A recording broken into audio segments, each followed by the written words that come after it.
Hello बच्चों, यह simple harmonic motion पर आधारित समस्याओं के श्रृंखलाओं पर ये तीसरा भाग है। इसके पहले हम लोग 2 भाग पूरा कर चुके हैं, तो उसमें बहुत से प्रॉब्लम देखेंगे। लेकिन इस वीडियो में जो प्रॉब्लम छूट गए हैं और जो प्रायः अब एडवांस लेवल के होंगे और कठिनतर सवाल होंगे, हम उनका अध्ययन करेंगे। चलो बिना किसी देरी के हम सीधे प्रश्न पर ही आते हैं। ये सवाल में क्या है, ये क्या है? ये डिश सिलेंडर है। ये क्या है? ये एक सिलेंडर है और सिलेंडर फिसल नहीं रहा है, रोल कर रहा है, ठीक है ना? क्या बोला भाई? ये बोला मास m is attached to the horizontal spring with the force constant k. The cylinder can roll without slipping along the horizontal plane, so that the center of the mass of the cylinder distributes simple harmonic motion. देखो इसकी energy, cylinder की energy कितनी होती है? ये मान लो ये किसी समय v वेलोसिटी से जा रहा है, तो v वेलोसिटी से टोटल काइनेटिक एनर्जी कितनी हो जाएगी बोलो? आप रोटेशन में पढ़े हो, half m plus I by R square into V square. ये हो गया एनर्जी, ठीक है ना? तो ये सिलेंडर है यार। सिलेंडर का I बराबर होता है एम आर स्क्वायर, ना? आई बाई आर स्क्वायर एम हो गया, हाफ होता है भाई, हाफ भी होता है। तो ये हो गया हाफ 3/2 एम वी स्क्वायर। ये काइनेटिक एनर्जी हो गई, और ये हो गया 3/4 M V square, kinetic energy हो गई। अब क्या चाहिए इसको? मान लो ये x दूरी डिस्प्लेस हो गया, तो टोटल एनर्जी कितनी हो गई? टोटल एनर्जी E बराबर हाफ के एक्स स्क्वायर हो गया कि नहीं, प्लस 3/4 एम वी स्क्वायर। ये रोलिंग सिलेंडर का ही है। बस आपका रिजल्ट आ गया। अब इसको क्या करो, डिफरेंशिएट कर दो। तो ये हो गया हाफ के, इसको डिफरेंस करेंगे तो 2x dx बाई dt हो गया, है ना? Plus 3/4 into 2v dv by dt हो गया, इंटू m बराबर 0। ठीक है ना? देखो अब क्या क्या कट रहा है, 2 से 2 सब जगह कट गया, ठीक है। dx बाई dt को वेलोसिटी कहते हैं, तो ये वेलोसिटी से कट गई, ठीक है ना? अब ये दो भी कटेगा ना, ये 2 आया, ये 2 गया, ये सारे 2 चले गए, ये जो 2 है, ये 2 से ये कट के 2 हो गया। अब बच गया क्या, कि x plus 3m dv by dt equal to 0, ठीक है ना? ये आपका इक्वेशन ऑफ मोशन आ गया। तो ये आ गया 3m बराबर माइनस kx, ठीक है। dv बाई dt को एक्सेलरेशन कहते हैं। ये हो गया, ये पहले एनर्जी इक्वेशन हमने लिख लिया। मान लो ये v वेलोसिटी से आ रहा है, x दूरी पर चला गया है, तो ये उसकी टोटल काइनेटिक एनर्जी इतनी हो गई, और ये पोटेंशियल एनर्जी स्प्रिंग की हो गई। टोटल काइनेटिक एनर्जी कांस्टेंट रहती है, कंजर्वेटिव सिस्टम है।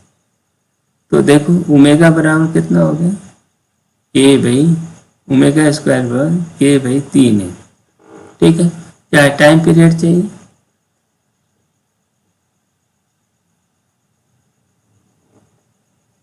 ये 2 भी बचा है, यह 2 भी बचा है, 3/2 है, ठीक है ना? 2 के ये 2 भी बचा है यहाँ पर, यहाँ 2 भी बच गया था। तो अब t बराबर क्या हो गया, 2 पाई रूट 3m/2 के।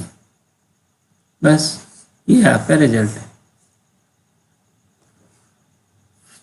ठीक है, ये जो है स्लीपिंग वाला नहीं रहा है ना, स्लिप नहीं कर रहा है बल्कि ये रोल कर रहा है। रोलिंग में ऐसे जो रोलिंग सिस्टम है तो वो एनर्जी इक्वेशन से बहुत आसानी से लगते हैं। अगला सवाल लें,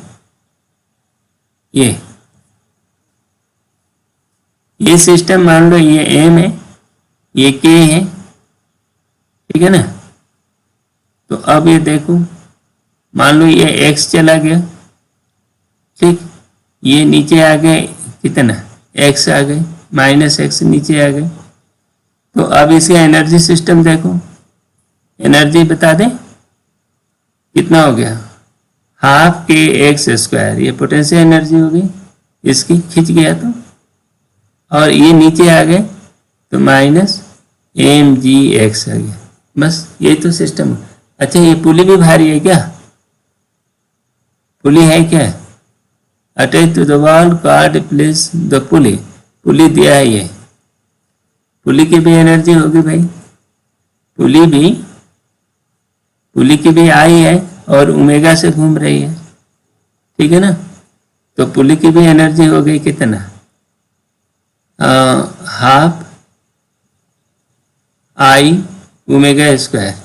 ओमेगा कितना होगा, ये बराबर कांस्टेंट, ओमेगा कितना है देखो, ओमेगा होगी B/R, ओमेगा बराबर कितना है, ये हम लोग गलती कर रहे हैं अभी, इसमें बहुत सारी गलती की है। चलो एनर्जी निकालने में क्या गड़बड़ हो रही है अभी तक, ये रस्सी फिसल नहीं रही है, तो जो वेलोसिटी आएगी तो वेलोसिटी v बराबर इसका ओमेगा बराबर r, इसका जो r है r v/r, ठीक है ना, ओमेगा बराबर v/r होगी पहली बात। दूसरी बात, इसकी काइनेटिक एनर्जी होगी, इसकी पोटेंशियल एनर्जी गई, इसकी भी पोटेंशियल एनर्जी है, ठीक है, और इसकी भी एनर्जी है। तो ये डिस्क है ना, सॉलिड डिस्क सिलेंडर जैसी रहेगी, ठीक है। तो आई इन्होंने दे दिया है, आई दिया हुआ है 0.6 mr², ठीक है ना। चलो कर देते हैं। तो अब इसकी काइनेटिक एनर्जी देखो, ½ m, तो अपने को दो तरह का m लेना पड़ेगा, एक m कैपिटल करो, ये इसको स्मॉल करो, तो कैपिटल M v², ये मास भी नीचे जा रहा है, प्लस ½ I v²/r², ω², ये घेरे की ये जो पुली है ना, पुली की भी I इतना होगी, ठीक।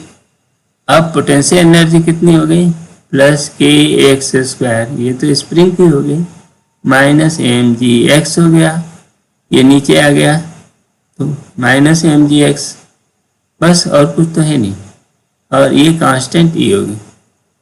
अब इसको डिफरेंशिएट करो, क्या आ गया देखो, 2 से 2 कैंसिल हो गया, ये जहाँ 2 है 2 से कैंसिल हो गया, तो ये mv dv/dt, ये कितना हो गया, IV dv/dt, ये r² भी होगा, प्लस ये कितना होगा, k है ना, x dx/dt, ये वेलोसिटी बन गई, -mg dx/dt, ये बराबर 0।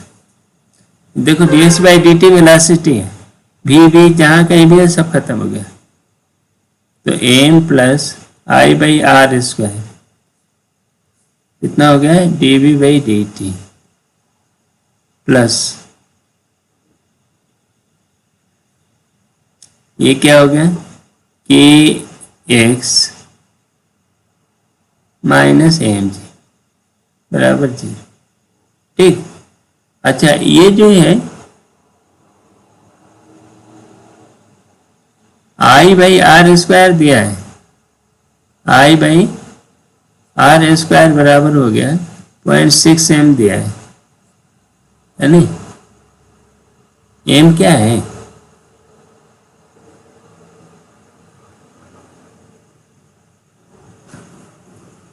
ठीक है, ये जो भी आता है।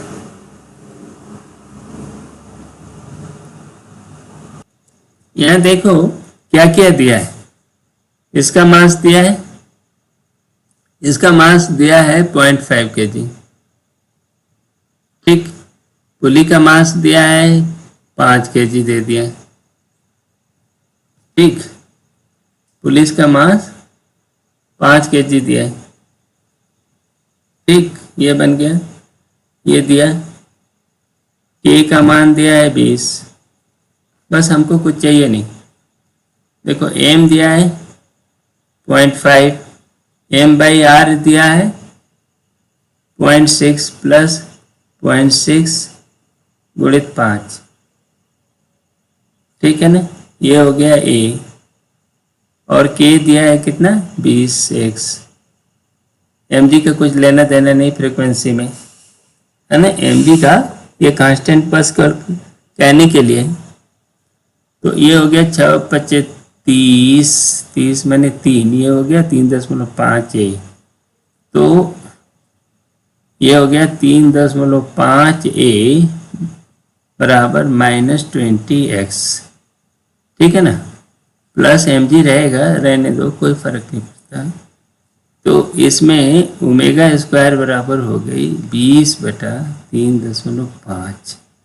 5 से कटाएं तो 5 से कटाओ तो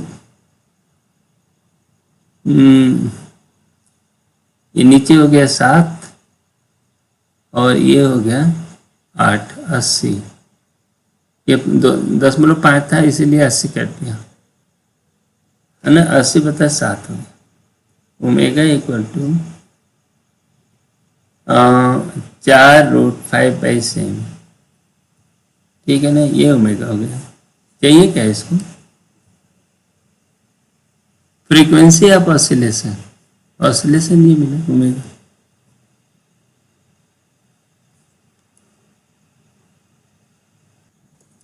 ठीक है, ये ओमेगा निकल गया। जब ये ओमेगा निकल गया तो फ्रीक्वेंसी क्या हो गया? फ्रीक्वेंसी 1/2 यानी 1/2 ओमेगा, नहीं ये होता है ये। तो ये 4/2 √5/7। ये सब सरल करोगे 0.38 आएगा। फ्रीक्वेंसी आएगी 0.38 साइकिल पर सेकेंड। फ्रीक्वेंसी की होगी साइकिल पर सेकेंड या रिवोल्यूशन पर सेकेंड। ठीक, अगला सवाल लें। ये क्या चाहिए? देखो, ए particle oscillates in harmonically with the period of 16 second. ठीक है भाई, टी दिया है 16 second. 2 second after crossing the equilibrium position its velocity become 1। Particle oscillates simple harmonically with the period इतना पीरियड। ठीक है, 2 second after crossing the equilibrium. देखो equilibrium position को क्रॉस करने के बाद तो 2 सेकेंड, तो इसका मतलब ये हुआ है कि इसका इक्वेशन चलेगा। इक्वेशन ये एम्पलीट्यूड साइन ओमेगा टी ये चला। अब ये कह रहा है कि 2 सेकेंड पास कर गया, dx/dt कितनी हो जाएगी? ए ओमेगा हो गया, cos ओमेगा टी हो गया। ठीक है ना, तो ये हो गया dx/dt, एक हो गया, ए हो गया, ओमेगा हमको मालूम है, उसे टी पता है तो ओमेगा भी मालूम है। और cos कितना? 2 सेकेंड, 2 सेकेंड ये कितना है? 2 सेकेंड चलने पर ना, तो ये हो गया 2 ओमेगा। ये आ गया। अब क्या चाहिए? एम्पलीट्यूड बताओ। ओमेगा पता है, ठीक है ना, तो एक ए ओमेगा हो गया। cos 2 ओमेगा का मतलब कितना होगा? कॉस 2 ओमेगा का है 2π/t 16। तो ये हो गया 4 कटा, ये हो गया π/4। π/4 का मतलब कितना हो गया? 1/√2 ए ओमेगा बाई √2।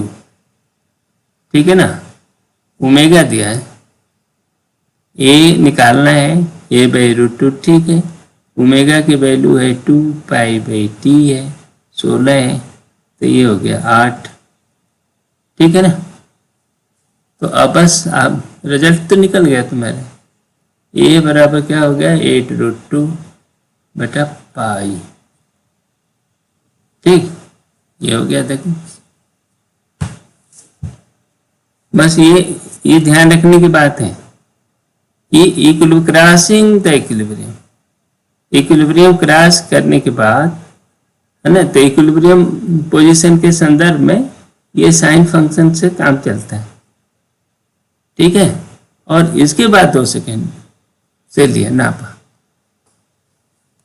अगला सवाल ये दिया, a solid cube of mass a and density ρ0 flows in the surface of liquid ρ। ठीक है भाई, सॉलिड क्यूब है भाई, ये टब है लो, इसमें ये ρ लिक्विड है, सॉलिड, ये डेंसिटी ρ0 है, ये क्यूब ले लो ऐसे, एरिया ए है। ठीक है, इसमें इन्होंने ये किया।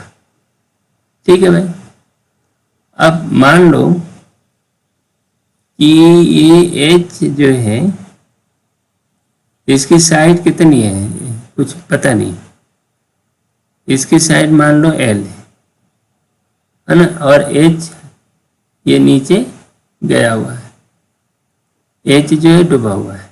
ठीक है, तो फ्लोट कर रहा है, पहले तो ये फ्लोट कराओ, फ्लोटिंग कंडीशन लगा दो।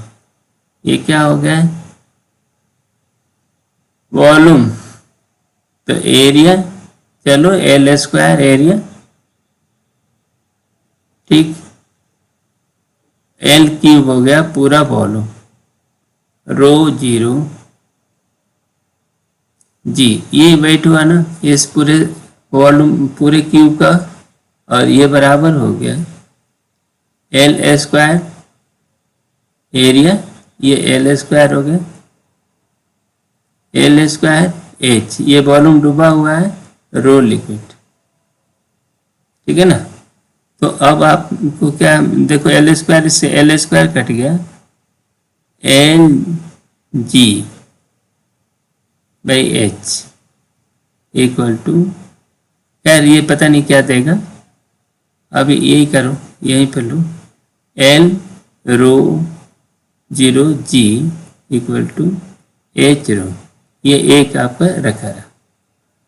अब इसको थोड़ा सा प्रेस कर दो, प्रेस कर दिया तो नेट फोर्स कितना लगा? F नेट कितना हो गया? देखो L² एरिया हो गया, X डूब गया, ρ लिक्विड, तो और G इतना नेट फोर्स लगा, और मास कितना है? मास देखो कितना है भाई इसका, L³ ρ0, ये मास हो गया, एक्सेलरेशन a हो गया, equal to minus L² X ρg। देखो क्या क्या कटा, ये हो गया a बराबर ρ/ρ0 माइनस, ये g भी बच गया क्या, और एक l यहाँ बच गया, है ना, g/l इंटू एक्स। ठीक है ना, तो ये क्या पूछ रहा है? पीरियड, तो ω² बराबर क्या हो गया? ρg/ρ0l। ठीक, तो t equal to 1/2π root omega 1/2π, ये कितना होता है? t बराबर, अरे ये गलत कर दिया, टी बराबर 2 पाई, है ना, 2 पाई कितना होता है, टी बराबर हो गया 2 पाई, 2 पाई बाई ओमेगा, तो ये ले लो ना 2 pi omega rho zero L by rho g, ये हो गया टाइम पीरियड। टाइम पीरियड कहाँ से आया, ये टाइम पीरियड हो गया। देख ये मिला क्या, 2 pi rho zero by rho L by g, तो एल की जगह शायद इन्होंने ए दिया है क्या, ये साइड ए, तो फिर ये हो गया सीधी। रो जीरो बाई, ये देखो इससे कंप्लीट करने वाला ये है ये, लेकिन ये गलत है, उल्टा कर दिया है, रो जीरो बाई रो जीरो कर दिया, ये नहीं है चलेगा, ये भी नहीं चलेगा, ये भी नहीं चलेगा, ठीक है। तो इसकी तो कोई जरूरत पड़ी नहीं, ये वाला जो एक्सरसाइज है इतना कितना डूबा, तो इसकी तो कोई जरूरत पड़ी नहीं।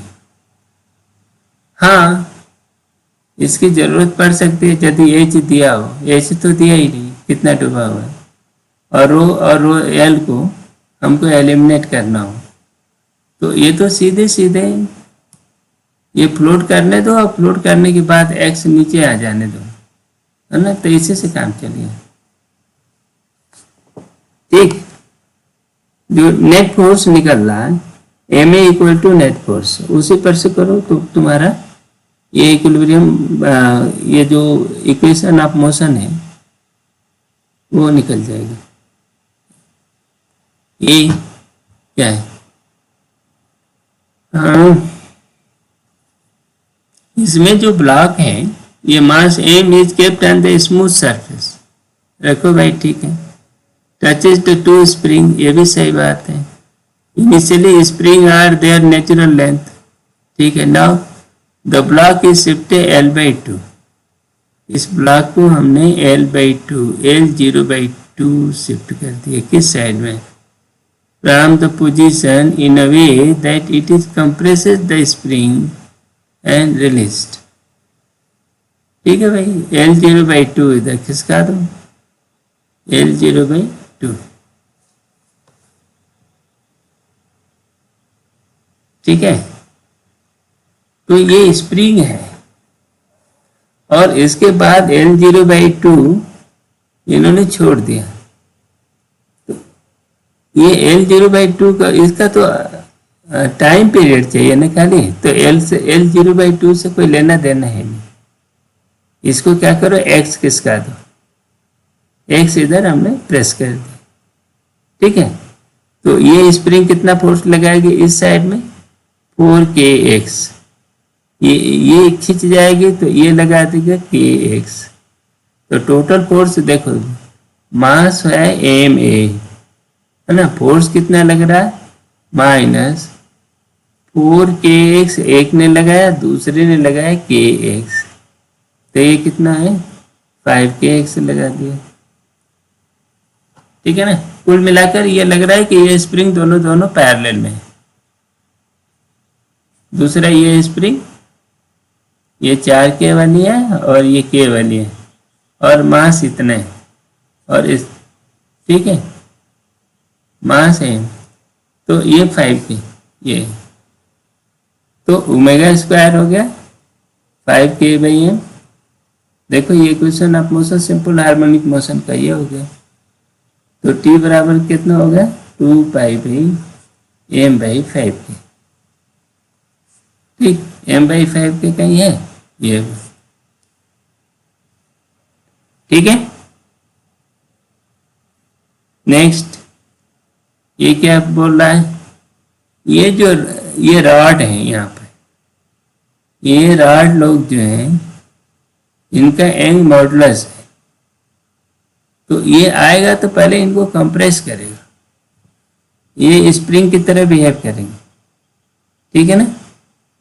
तो ये कैसा होता है देखो, ये एंग मॉडुलस जो होता है ना, ये प्रेशर स्ट्रेस, स्ट्रेस किसको कहते हैं, मैंने ये प्रेशर वो जो है इसके स्ट्रेस ही लो, एफ बाई ए ये स्ट्रेस होता है, ये बराबर वो यंग मॉडुलस, ठीक, डेल्टा एल बाई एल, है ना। डेल्टा एल की जगह पर हम एक्स कर सकते हैं, Y X by L, X क्या है, X equal to delta L, इतना कंप्रेस हो गया, ठीक है। तो एफ बराबर कितना हो गया, A Y by L into X.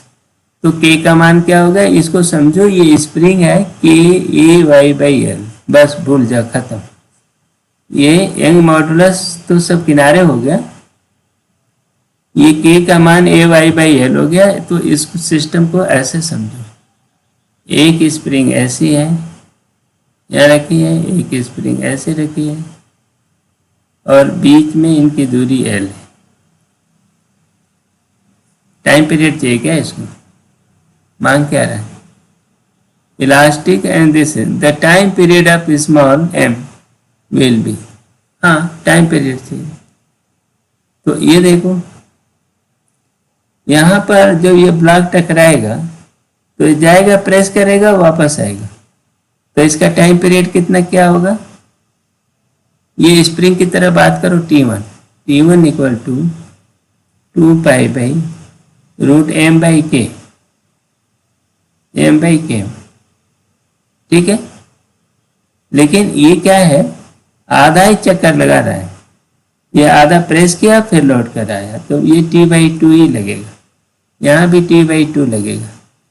तो ये जो दिया है क्रॉस सेक्शन A/2 इनका है, y को 2y किया, और ये लेंथ L है, तो इनका ये K1 ले लो, इसका K1 है, K1 कितना है देखो, K1 equal to A Y by L, K2 कितना है इनका देखो, ये कितना है A/2, ठीक, 2y इंटू एल, एक ही तो बात हुई, ये ए वाई बाई एल, तो दोनों की के बराबर हुआ, है ना, के बराबर हो गया। चलो तो ये जो है, तो टाइम कितना लगेगा देखो, टी लगेगा, ये T/2, ये T/2 फुल टाइम हो गया, तो 2 pi root M by K, ठीक। और ये जो है ये 2 बार जाएगा, ये पहले इधर गया फिर लौट कर आएगा, फिर ऐसे लौटेगा, तो पूरे में L 2 बार चल रहा है, तो इसलिए इसमें टाइम 2L/v लगेगा, ठीक है ना। तो अब इसको और सरल कर देते हैं, 2 पाई एम, के का मान कितना होगा, A Y by L, L by A Y, ठीक है ना, के की जगह हमने ये रख दिया, प्लस 2L/v, ये टाइम पीरियड इनका बना। देखो कोई है क्या, 2L/v 2 pi ml by A Y, ये पहले ही लगा, 2L/v 2 pi ml by A Y, ये देखो, ठीक। बस यहाँ ये चेक करेंगे अपने से गलती ना हो जाए ये, ठीक है। ये के का मान तो वही आया, एक ये भी के है और ये भी के है, ठीक है। लॉजिक समझे क्या, ये बेसिकली ये जो है यंग मॉडुलस का ये जो कॉन्सेप्ट है, मैकेनिकल प्रॉपर्टी ऑफ सॉलिड में पढ़ा है आप लोगों ने, तो ये के का मान हो गया ए वाई बाई एल, ठीक है ना। अब ये जो है यंग मॉडुलस को हटा दो, ये पूरी स्प्रिंग बन गया, और इसी के हिसाब से टाइम पीरियड लगेगा, तो ये आधा टाइम पीरियड इसी से मिलता जुलता है। एक सवाल स्प्रिंग का हम लोगों ने किया है, तो इस पूरे प्रोसेस में एक चक्कर में ये जो एल दूरी है ये 2 बार चलता है, एक बार जाने में चलता है और एक बार आने में, तो इसलिए 2L/v इसका कंट्रीब्यूशन होगा टाइम का, और इनका आधा T/2 इधर, T/2 इधर, लेकिन चूंकि दोनों का के बराबर है इसीलिए T/2 जोड़कर पूरा T हो गया, तो इसीलिए 2m/k कर दिया, ठीक है ना। आगे चले, हम लोगों ने वर्क एनर्जी थ्योरम वाले चैप्टर में पोटेंशियल एनर्जी डिफाइन किया था, याद होगा आप लोगों को। तो वो पोटेंशियल फंक्शन जो हम लोग पोटेंशियल एनर्जी डिफाइन किया है वो किस रूप में था? देखो उसकी परिभाषा ही थी क्या कि यदि कोई बॉडी है ना, और इस पर फोर्स लगा हुआ है, कोई भी फोर्स है, हम नहीं जानते फोर्स का नेचर क्या है, ठीक है ना। तो पोटेंशियल फंक्शन यू डिफाइन किया जाता था minus F dot D R, मैंने ये क्या है? Work done from R0 to R। यदि ये फोर्स लगा है और ये फोर्स मान लो ये ओरिजिन है, तो इस पॉइंट से R0 से ये R तक चला गया, ठीक है ना। कहाँ तक चला गया? यहाँ तक चला गया। तो जो वर्क डन है माइनस वर्क डन, इसको पोटेंशियल एनर्जी कहते हैं, ठीक है ना। वन डायमेंशन में ये जो है जनरल डेफिनेशन है पोटेंशियल की, ये 3 डायमेंशन, ठीक है ना। वन डायमेंशन में इसको आप लिख सकते हो integral x0 to x minus F D X, ऐसे लिखते हैं, ठीक है ना। एक्चुअली एक थियरम होता है फंडामेंटल थियरम ऑफ कैलकुलस, इसका नाम है फंडामेंटल, तुम गणित में पढ़ोगे है ना, बस हम स्टेट कर रहे हैं, कोई बात नहीं। फंडामेंटल थियरम ऑफ कैलकुलस कहलाता है, जिसमें डिफरेंशियल और इंटीग्रल को एक साथ जोड़ता है, कनेक्ट करता है, कैलकुलस, ठीक है ना। वो कहता है कि D U by D X, यदि इस फंक्शन कोई फंक्शन का एफ का कोई इंटीग्रल यू है, तो D U by D X यदि यू का डिफरेंशियल करोगे, D U by D X equal to वो फंक्शन प्राप्त होता है, ठीक है ना। तो ये हो गया माइनस एफ, ठीक है ना। D U by D x ये इतना हो। एक्चुअली उस फंक्शन, जैसे मान लो ये कोई फंक्शन है ना, और एफ कैपिटल एक्स दूसरा कोई फंक्शन है जो एफ एक्स के स्मॉल एफ एक्स के इंटीग्रल से प्राप्त हुआ है। तो यदि एफ का डिफरेंशियल करेंगे तो फंडामेंटल थ्योरम के अनुसार कहता है कि D capital F by D x वो एफ एक्स हो जाता है। तो यहाँ पर क्या है, ये इंटीग्रेशन और डिफरेंशिएशन की जो प्रोसेस है एक दूसरे से जुड़ती है। ये कहने का मतलब ये है कि यदि किसी डिफरेंशियल का इंटीग्रल कर दो तो वो फंक्शन मिल जाएगा, जिस वो इंटीग्रल करोगे तो कैपिटल एफ मिल जाएगा, और एफ का डिफरेंशियल करोगे है ना, यदि इस तरह से कनेक्ट है तो उसका ये डिफरेंशियल मिल जाता है, एफ एक्स मिल जाता है। डिफरेंशियल करोगे तो ऐसा मिलेगा। तो ये डिफरेंशिएशन और ये एक दूसरे से जुड़े हैं। तो उसी का यदि इस फंक्शन को जैसे आपने डिफाइन किया, ठीक है ना, अब उसका डिफरेंशिएट करोगे तो ये इतना आएगा फोर्स। तो फोर्स एक्चुअली पोटेंशियल फंक्शन जब कहीं आपको पता है तो आप ये क्या बोलोगे कि फोर्स जो होगा वो minus D U by D X, यानी delta U by delta X, U का डिफरेंशियल होता है ना। तो इस बॉडी के ऊपर यदि पोटेंशियल फंक्शन पता हो, ठीक है ना, तो हम ये फोर्स पता कर सकते हैं कि इस बॉडी के ऊपर नेट फोर्स कितना लग रहा है, ठीक है ना। D U by D x इसके ऊपर वो फोर्स क्या लग रहा है। तो ये जो है आपका ये एक सिस्टम है, ठीक है ना।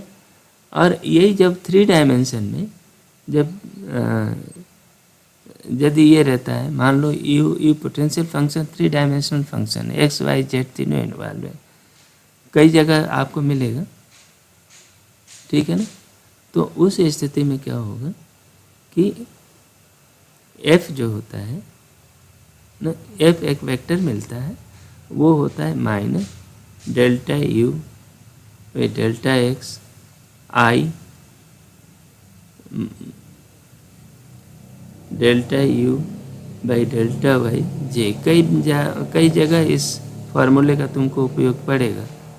तो delta U by delta Z J, ये के हो गया, ठीक है ना। तो ये क्या चीज़ है, delta U by delta x partial differentiation जैसे फंक्शन होगा ना, यू जो है वो फंक्शन एक्स वाई जेड का होगा, ठीक है ना। तो इसका केवल बाकी वाई जेड को कांस्टेंट मान लो और केवल एक्स के सापेक्ष डिफरेंशियल करेंगे तो delta U by delta X कहते हैं, है ना। Delta U by delta Y करोगे तो एक्स और जेड को कांस्टेंट मान लोगे। तो इस तरह से इसको कहते हैं पार्शियल डिफरेंशिएशन। तो जब 3 डायमेंशन में जब आप इसको करोगे तो ये इतना मिलता है। तो यहाँ पर क्या है, पहला वाला पार्ट क्या है, आई, ये एफ एक्स है, एफ का एक्स कंपोनेंट। ये वाला पार्ट जो होगा एफ का वाई कंपोनेंट, एफ का जेड कंपोनेंट। बस तुमको सिर्फ इतना ही जानना है ना, कि यदि पोटेंशियल फंक्शन है तो वो 1 डायमेंशनल है तो एक्स के सापेक्ष डिफरेंशियल कर दो और उसका माइनस कर दो तो फोर्स मिल जाएगा, है ना, यदि एक्स के सापेक्ष किया डिफरेंशियल। उसी तरह यदि 3 डायमेंशनल है, कोई फंक्शन है, पोटेंशियल फंक्शन है, जैसे वोल्टेज आप लेते हो पोटेंशियल फंक्शन होता है ना, जैसे ग्रेविटेशन पोटेंशियल आप लेते हो, इलेक्ट्रिक पोटेंशियल लोगे, ठीक है ना। तो जहाँ कहीं भी पोटेंशियल फंक्शन मिलेगा तो उस पोटेंशियल फंक्शन में आप जो एक्स वाई जेड यदि इन्वॉल्व है तो इसमें एक्स कंपोनेंट फोर्स का delta U by delta X करके लोगे, Y component delta U by delta Y करोगे, Z component F Z delta U by delta Z मिलेगा और वो भी माइनस करना होगा, जो डिफरेंशिएट आएगा उसका माइनस करोगे, ठीक है ना। ये इतनी सी इसकी कहानी है। तो आपको कई बार ये एक फंक्शन देखो इसमें कि मान लो एक फंक्शन है, हम ये दे रहे हैं u बराबर u0 माइनस के बाई 2, या के भी कर दो, के कर लो, x माइनस a0 का स्क्वायर। ये कोई फंक्शन है, ये एक पोटेंशियल फंक्शन है। तो इस पोटेंशियल को आप डिफरेंशिएट करोगे तो क्या बनेगा, देखो डेल्टा यू, 1 डायमेंशन है, D U by D x करोगे तो ये डी एक्स है, ये डी है, डी ले लो, है ना।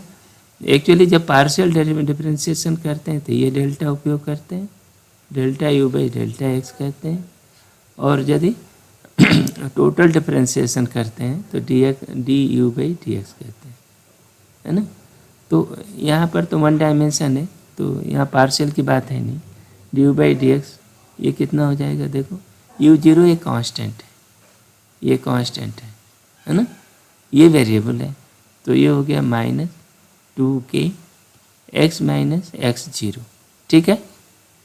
ये इतना हो, इसको यदि फैलाएं तो क्या बनेगा, माइनस 2kx प्लस माइनस था ही यहाँ पर, नहीं हम माइनस नहीं, यहाँ प्लस कर लो, यहाँ प्लस कर लो, तो ये हो गया प्लस और ये हो गया माइनस 2ka0, ठीक है। अब जो फोर्स होगा, फोर्स कितना होगा, फोर्स जो लग रहा होगा इसके ऊपर जो फोर्स लग रहा है वो कितना है, यानी एफ नेट है, ये क्या फोर्स है, एफ नेट है इस पोटेंशियल पे।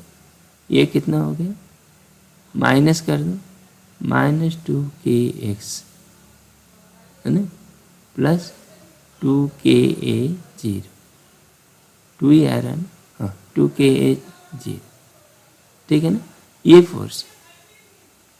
तो ये क्या है, ये नेट फोर्स है। तो तुम इसका इक्वेशन लिखोगे मास इंटू ए एक्सेलरेशन, ठीक है ना। ये क्या, ये देखो ये जो फंक्शन था हमारा, क्या इस फंक्शन था u equal to u0 plus K X minus A zero का स्क्वायर। ये था। इस फंक्शन का आप ग्राफ बनाओगे तो ये एक पैराबोलिक ग्राफ है। देखो ग्राफ बनाओगे तो क्या होगा, ये function x equal to A zero, ये जीरो ये पॉइंट है। ये फंक्शन कुछ इस तरह ए जीरो पे ये फंक्शन जो होगा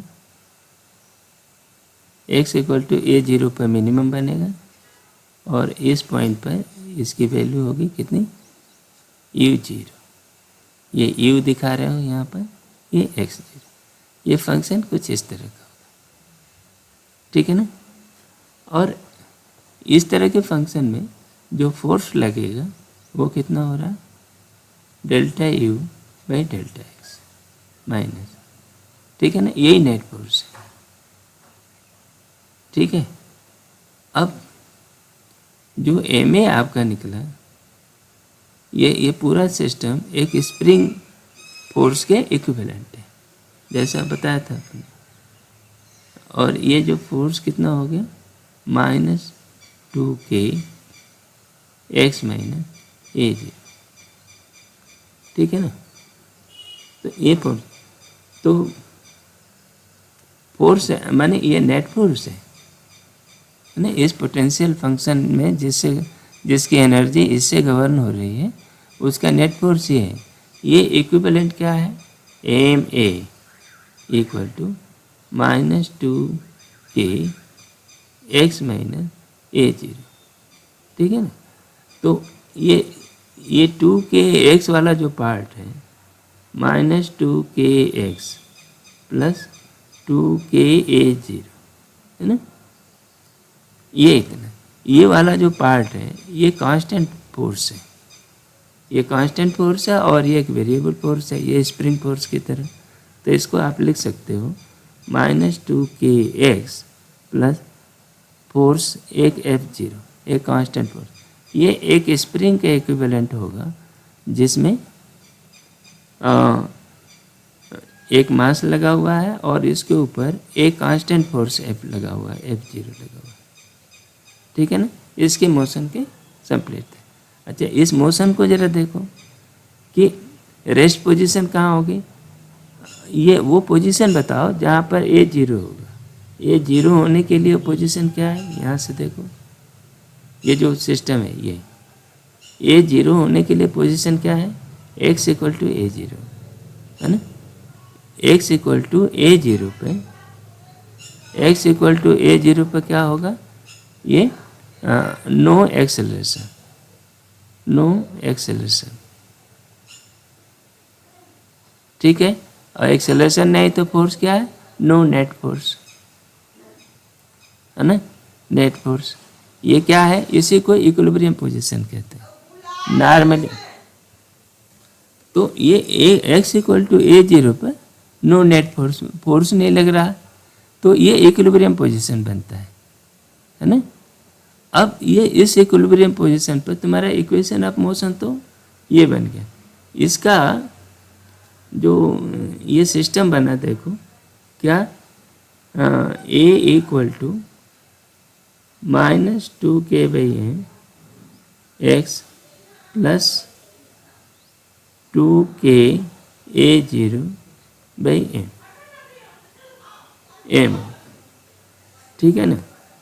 तो इसमें ये ऐसा करें तो ये होगा माइनस 2k बाई एम को हम बाहर ले लें तो x माइनस क्या हो गया, ए जीरो होगा ना, ये बना, ठीक। तो इसका जो जनरल सोल्यूशन बनेगा x minus A zero equal to A sine omega T plus 5। ये एक सिंपल हार्मोनिक मोशन का इक्वेशन है। x माइनस ए जीरो ये एक सिंपल हार्मोनिक मोशन का इक्वेशन बन गया, ठीक। तो जब ये सिंपल हार्मोनिक मोशन का इक्वेशन बन गया, वो क्या हुआ, एक्चुअली उसका सोल्यूशन हुआ A zero plus A sine omega T plus 5। ठीक है ना। और ए जो है उसकी शुरुआती बाउंड्री कंडीशन पर निर्भर करेगा, ठीक है ना। और ए एम्पलीट्यूड कितना होगा, ए जीरो तो क्या हो गया है, देखो ए जीरो उसकी अब ओरिजिनल पोजीशन हो गई, वो इक्विलिब्रियम पोजीशन हो गई A zero, X equal to A zero पे, ठीक। अब इसके नीचे एम्पलीट्यूड क्या होगा, ये इस बात पर निर्भर करता है कि उसको एनर्जी कितनी दे रहे हैं। तो यदि इनिशियली आपने यू वेलोसिटी दिया है ना, ये v इक्वल टू यू, तो कब, जब t equal to zero, X equal to zero पर आपने दे दिया, तो उसको एनर्जी कितनी मिल गई, half M V M U square, ये जो हो गई इतनी एनर्जी मिली। यही एनर्जी बनेगी एम्पलीट्यूड, हाफ के ए स्क्वायर, ये बनेगी। जैसे कि सिंपल हार्मोनिक मोशन में होता है कि ये जो काइनेटिक एनर्जी होगी जब ए पर पहुंचेगी तो पूरी की पूरी एनर्जी एग्जॉस्ट हो जाएगी यहाँ पर, तो ये ए पर पहुंच जाएगा और पूरी पोटेंशियल एनर्जी में बदल जाएगी, ठीक है। और यहाँ जाकर रुक जाएगा, फिर वापस आएगा, ठीक है ना। तो यही एनर्जी एम्पलीट्यूड डिसाइड करता है। और ये एम्पलीट्यूड को आप ऐसे भी कर सकते हो u बाई ओमेगा, ठीक है ना, ये बनती है। तो ये बाउंड्री कंडीशन क्या होती है, इस ए से संबंध, ए जो है वो इनिशियल बाउंड्री कंडीशन जो आप दे रहे हो उस पर निर्भर करती है ना। आप दूसरे तरह से भी आप कर सकते हो कि इस पॉइंट को ए तक ले जाओ और फिर छोड़ दो।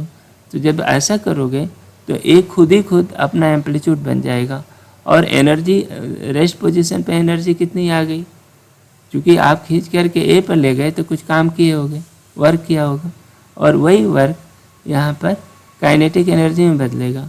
तो वो उस स्थिति में काइनेटिक एनर्जी इस इक्वेशन नंबर 1, ये जो ये एनर्जी इससे डिसाइड होगी, ठीक है ना। तो अब आगे कुछ ऐसे सवाल पढ़ रहे हैं कि काइनेटिक एनर्जी कितनी है, पोटेंशियल एनर्जी कितनी है। ये जो फंक्शन आपको दिया होगा यू जीरो दिया होगा प्लस के time x minus A zero square type का कोई फंक्शन दिया होगा और उसके पूछेगा कि काइनेटिक एनर्जी कितनी होगी, पोटेंशियल एनर्जी कितनी है, मिनिमम पोटेंशियल एनर्जी कितनी है, एम्पलीट्यूड कितना है, ये सारी चीज़ें आपको डिसाइड करना है। तो हमें उम्मीद है कि इतना समझने के बाद आप इसको डिसाइड कर लोगे, ठीक है। तो अब आगे बढ़ते हैं।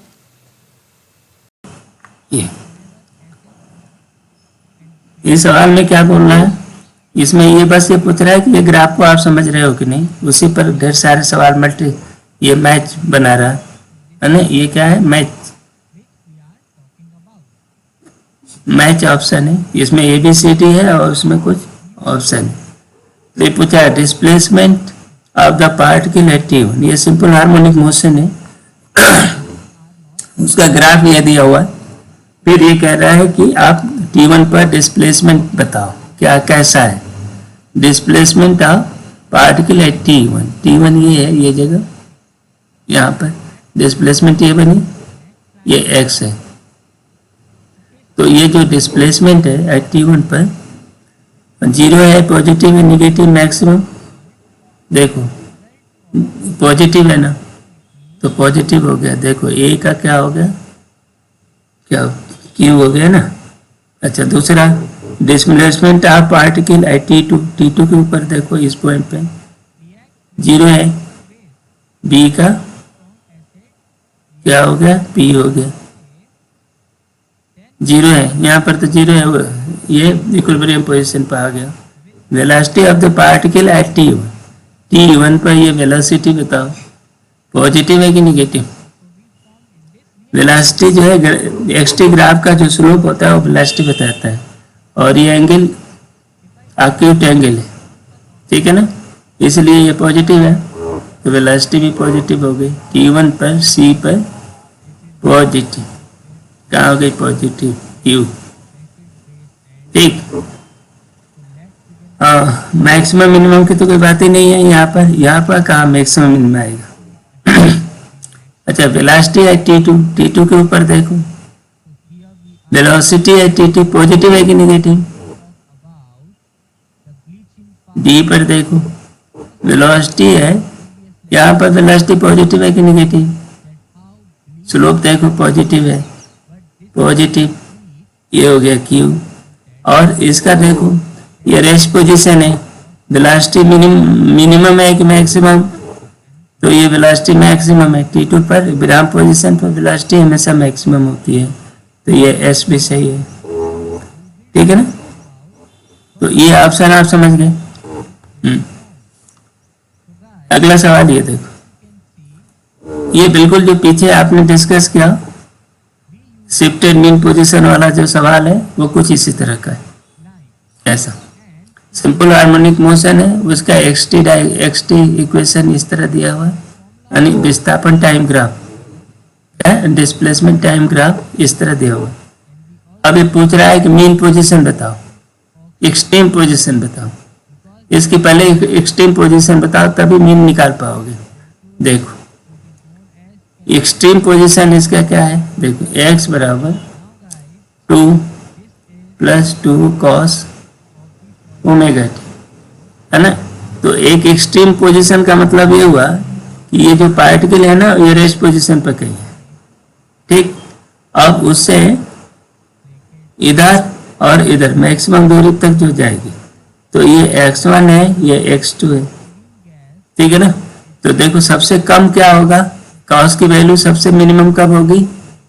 तो x मीन ले लो, कितना हो गया? जब कॉस की वैल्यू -1 होती है तो ये हो गया 0 हुआ ना। और x मैक्स कितना होगा? मैक्सिमम 4 हो गया, क्योंकि कॉस की वैल्यू +1 हो सकती है, +1 और -1 इन्हीं दो के बीच में कॉस ऑसिलेट करता रहता है। ठीक है ना? तो अब ये देखो ये हो गई मीन पोजीशन, क्या होगा? मीन पोजीशन यानी अब मीन पोजीशन ये मिनिमम है ना, इसको मीन मत समझ लें। एक्स मीन पोजीशन जो होता है x minimum plus x maximum बटा 2, है ना? ये कितना हो गया? ये ऐसा करना इसलिए जरूरी है कि ये इसमें फेस भी हो सकता है, अभी इसमें फेस नहीं दिया है लेकिन इसमें फेस भी दे सकता है। ठीक है ना? तो ये 0 + 4 बटा 2 ये हो गया 2, है ना? तो मीन पोजीशन इसकी क्या हो गई? देखो मीन पोजीशन 2 हो गई, तो ए क्या ऑप्शन क्या हो गया? क्यू हो गया। ठीक है ना? मीन पोजीशन 2 पर पहुंच गई।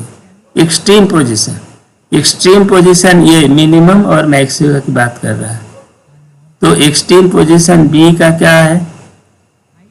बी का एक्सट्रीम पोजीशन 0 और 4 आया, 0 और 4, 0 भी है और 4 भी है। क्यू आर नहीं, पी भी है और आर भी है ना? पी एक एक्सट्रीम 0 वाला और एक एक्सट्रीम 4 पे पी है। मैक्सिमम पोटेंशियल एनर्जी इसकी कब होगी? देखो जब सिंपल हार्मोनिक मोशन जब रेस्ट पोजीशन पर रहता है तो उस समय काइनेटिक एनर्जी सबसे ज्यादा रहती है, और जब ये एक्सट्रीम पोजीशन पर आ जाता है तो पोटेंशियल एनर्जी मैक्सिमम हो जाती है। पोटेंशियल एनर्जी इन पॉइंट पर मैक्सिमम रहती है। ठीक है? और ये काइनेटिक एनर्जी 0 हो जाती है। तो जो भी एनर्जी है, ये कंजर्वेटिव सिस्टम है कि potential energy plus kinetic energy constant रहती है, ये चेंज नहीं होती। ठीक है ना? सिंपल हार्मोनिक मोशन या स्प्रिंग सिस्टम जो भी है उसमें ये कंजर्वेटिव सिस्टम है और उसकी एनर्जी कभी वो कम नहीं होती, टोटल एनर्जी कांस्टेंट रहती है, बस वो काइनेटिक और पोटेंशियल के बीच ऑसिलेट करती रहती है। तो ये कहता है कि मैक्सिमम पोटेंशियल एनर्जी कब होगी? मैक्सिमम पोटेंशियल एनर्जी इसकी कहाँ होगी? जब x1 पर हो और x2 पर हो। ठीक है ना? तो अब अब ये देखो maximum potential energy extreme position पर ही होगी, सी पे, तो वो पी आर होगा, पी और आर, ठीक है। अच्छा, zero potential at, zero potential बताओ क्या इसका जीरो पोटेंशियल कब कहाँ हो? इसको यदि जीरो पोटेंशियल पूछ रहा है, जीरो पोटेंशियल कहाँ है, आप कुछ बता पाओगे क्या? जीरो पोटेंशियल सही अर्थों में आप बिल्कुल नहीं बता पाओगे, है ना। मिनिमम पोटेंशियल कहाँ होगी? इक्विलिब्रियम पोजीशन पर यू जीरो होगी। कितना होगी पोटेंशियल फंक्शन जो इसका बनेगा, potential function you zero plus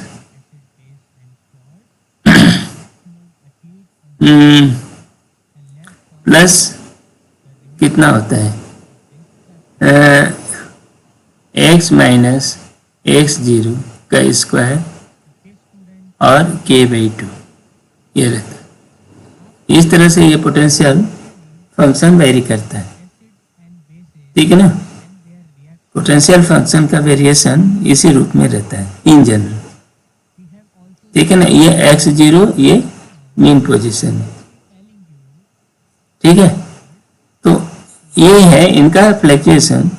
अब यहाँ यू जीरो रहता है, तो यू जीरो इसके बारे में कि वो पोटेंशियल एनर्जी जीरो हो गई है, तो यहाँ तो किसी ने बोला नहीं, यानी यू जीरो जीरो है ऐसा तो किसी ने कहा नहीं। तो इसलिए हम ये नहीं कह सकते कि ये जीरो पोटेंशियल एनर्जी कहीं होगी, तो उसके बारे में हमारे पास कुछ पता नहीं है। तो ये से डी बराबर क्या होगा एस, डी का क्या होगा उत्तर एस, ठीक है ना। इसके बारे में हम नहीं कह सकते, जीरो हो भी सकते हैं, लेकिन मिनिमम एनर्जी यदि इसकी जगह पर मिनिमम पोटेंशियल पूछता, जीरो की जगह मिनिमम पोटेंशियल पूछता, मिनिमम पोटेंशियल, तो क्या बताते आप? ये x इक्वल टू 4 पाता, ठीक है ना। उसका उत्तर नहीं 4 नहीं 2, ये इक्विलिब्रियम पोजीशन कहाँ है 2 पर है ना, तो ये 2 पर आता, ठीक है ना। तो इसमें क्या हम लिख रहे हैं? मिनिमम मिनिमम पोटेंशियल एनर्जी कहाँ आएगी? Energy at x equal to 2 at, ये क्या है? इक्विलिब्रियम पोजीशन, इक्विलिब्रियम पोजीशन, ठीक है ना। अच्छा, इसका मैक्सिमम ये पूछे कि मैक्सिमम काइनेटिक एनर्जी कहाँ होगी? मैक्सिमम काइनेटिक एनर्जी कहाँ आएगी भाई? ये इक्विलिब्रियम पोजीशन पे आएगी, इक्विलिब्रियम सिंपल हार्मोनिक मोशन में maximum kinetic energy equilibrium position पर ही रहती है, ठीक है। और मैक्सिमम पोटेंशियल एनर्जी उसके एंड पॉइंट पे होती है, ठीक है ना। तो ये लॉजिक जो है बहुत काम का, कई सवालों में पूछा जाएगा, फिर आप उसको बताना। ये देखो, यह इन्होंने सवाल दिया potential energy of A particle at mean position is 4G, ये ना दे दिया साफ साफ, eight extreme position is 20 joule, ठीक, एक्सट्रीम पोजीशन इज 20 जूल, ठीक है। तो given that the amplitude of oscillation is, ये भी दे दिया भाई, एम्पलीट्यूड भी दे दिया। मैच द फॉलोइंग, ठीक है ना। इसमें पोटेंशियल एनर्जी पर, ये सारे काइनेटिक एनर्जी पर, पोटेंशियल एनर्जी पर सवाल पूछ रहे हैं, लेकिन इसमें इन्होंने रेफरेंस पॉइंट नहीं दिया, है ना, क्योंकि ये काइनेटिक एनर्जी और पोटेंशियल एनर्जी एक रिलेटिव टर्म होता है, सापेक्ष पॉइंट, किसके सापेक्ष आप बात कर रहे हो। तो ये एक्चुअली ये सवाल इन्होंने बनाया है कि x equal to 0 at equilibrium position, है ना, इक्विलिब्रियम पोजीशन, ये मान करके इन्होंने ये सवाल बनाया, ठीक है ना। तो इसलिए ये हम इसका जो पोटेंशियल फंक्शन होगा यू, वो क्या होता है U zero plus alpha some constant X square, क्योंकि एक्स जीरो जीरो हो गया तो एक्स स्क्वायर जो पीछे वाला है, और इसको के बाई टू ही करो, ये इसका जो ये कांस्टेंट रहता है वो के बन जाता है, ये तो के बाई टू। इस तरह का ये पोटेंशियल फंक्शन मान करके इन्होंने एज्यूम कर लिया है कि पोटेंशियल फंक्शन ऐसा होगा, और ये पोटेंशियल फंक्शन तभी होगा जब इक्विलिब्रियम पोजीशन को ओरिजिन मानो, ठीक है ना। तो क्या ये हुआ कि ओरिजिन एट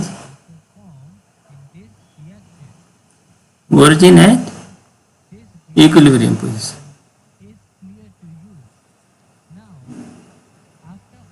इक्विलिब्रियम जब भी अभी सवाल ये शायद दिया जाएगा परीक्षा में, तो एक्स के बारे में ये जस्टिफाई किया जाएगा, ठीक है ना। तो तब तुम ये इक्वेशन यूज करोगे या दूसरा पोजीशन, ये छूट गया ना, हाँ दूसरे, या U equal to U zero plus K by two X minus X zero square, या ये इक्वेशन, इन दोनों में से कौन से यूज करोगे वो इस बात पर निर्भर है कि जो परीक्षा में क्या दिया हुआ है ना। तो एक्स इक्वल टू, हम इस सवाल में एक्स इक्वल टू जीरो कर देते हैं, वो एट इक्विलिब्रियम पोजीशन, तो इक्विलिब्रियम पोजीशन ही ओरिजिन है। अब बताओ potential energy at A by two, यहाँ पर क्या बोल रहा है कि मीन पोजीशन पे इनका 4J पोटेंशियल एनर्जी है, ठीक, और एट एक्सट्रीम पोजीशन पर 20 जूल है, ठीक है ना। तो ये इनका पोटेंशियल फंक्शन क्या हो गया, यू बराबर यू जीरो, तो ये 4 जूल है, क्योंकि यू जीरो जो है ये मीन पोजीशन पर यू जीरो हो जाता है, तो ये 4 जूल हो गया प्लस, है ना, और ये बाकी ये हो गया के बाई टू एक्स स्क्वायर, और टोटल एनर्जी इनके पास कितनी है 20 जूल। एक्सट्रीम पोजीशन पर काइनेटिक एनर्जी जीरो हो जाती है, जो भी ये सारी की सारी एनर्जी पोटेंशियल एनर्जी हो गई, और वही टोटल एनर्जी भी बन गई, तो ये 20 जूल हो, ठीक है। ये आपका इक्वेशन है। तो अब बोलो भाई, तो ये नहीं हमने गलत लिखा है यहाँ पर, अभी इनका पोटेंशियल फंक्शन ये हो गया, तो यू ए जब एम्पलीट्यूड तो यू ए कितना हो जाएगा 4 प्लस हाफ के ए स्क्वायर, ये होगा ना, और ये जो है टोटल एनर्जी 20 हो जाएगी। कब, ये जो है देखो,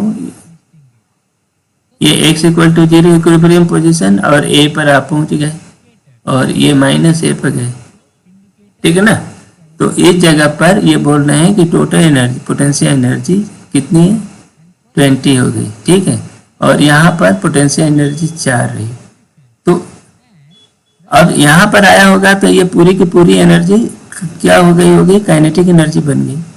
तो ये हाफ के ए स्क्वायर कितना हो गया, हाफ के ए स्क्वायर बराबर 16 हो गया, 16 जूल, ठीक है ना। ये रिजल्ट तुम्हारे काम का है। अब आगे इस फॉर्मूले में रखते जाओ और ये सभी निकलते जाएंगे। ये जो आपका ये फॉर्मूला नंबर 1 है, इसको कर देते हैं 1, हाँ, इस फॉर्मूले में आप रखते जाओ। अब ये क्या बोल रहा है कि ए स्क्वायर बराबर 16 जूल, ऐसा क्यों आया, क्योंकि एक्सट्रीम पोजीशन पर x इक्वल टू ए हो जाता है, और उसको ये रखा और एनर्जी इक्वेशन लगा दिया, तो ये के स्क्वायर बराबर 16 हो गया, ठीक है ना। और यही क्या है, मैक्सिमम काइनेटिक एनर्जी कितनी होगी, यही होगी, है ना, क्योंकि ये ए स्क्वायर ये जो 16 जूल है यही फ्लैक्चुएट करेगी, और यहाँ से ये 4 जूल तो यहाँ रह जाएगी, बची जाएगी, और 16 जूल ये पोटेंशियल एनर्जी में बदल जाएगी, तो ये 20 जूल हो गई। फिर यहाँ पर ये आएगा तो ये पूरी की पूरी काइनेटिक एनर्जी में बदल जाएगी। तो ये भी मैक्सिमम जो है यहीं पर आएगा और वो वेलोसिटी गवर्न करेगा। आगे देखो इसमें क्या बोलना, पोटेंशियल एनर्जी एट a/2। देखो u a/2 कितना हो गया बताओ, ये रखना है, ये 4 प्लस a/2, a स्क्वायर को a²/4 हो गया, ठीक है ना। लेकिन के ए स्क्वायर हाफ के ए स्क्वायर 16 है, तो इसको 4 + 4 16, इतना वाला जो पार्ट है इसको 16 कर दोगे ना तो ये हो गया 4, तो ये हो गया 8 जूल, ठीक। तो ये इसकी क्या हो गई 8 जूल हो गई, ठीक, कोई दिक्कत। दूसरी देखो u a/4 कितना हो गया a/4, a/4 पर लोगे तो 4 + ½ के a/4 का मतलब a²/16, ठीक है ना। तो ये क्या हो गया a/4 ही ना, 4 + ½ के a²/16, तो ये 1, ये तो हो गया 5 जूल, 5 जूल नहीं हुआ,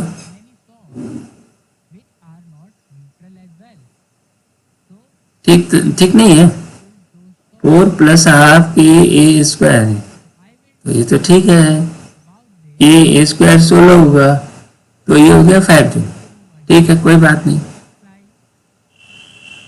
तो इसका कोई ऑप्शन नहीं है, तो ए का नन है।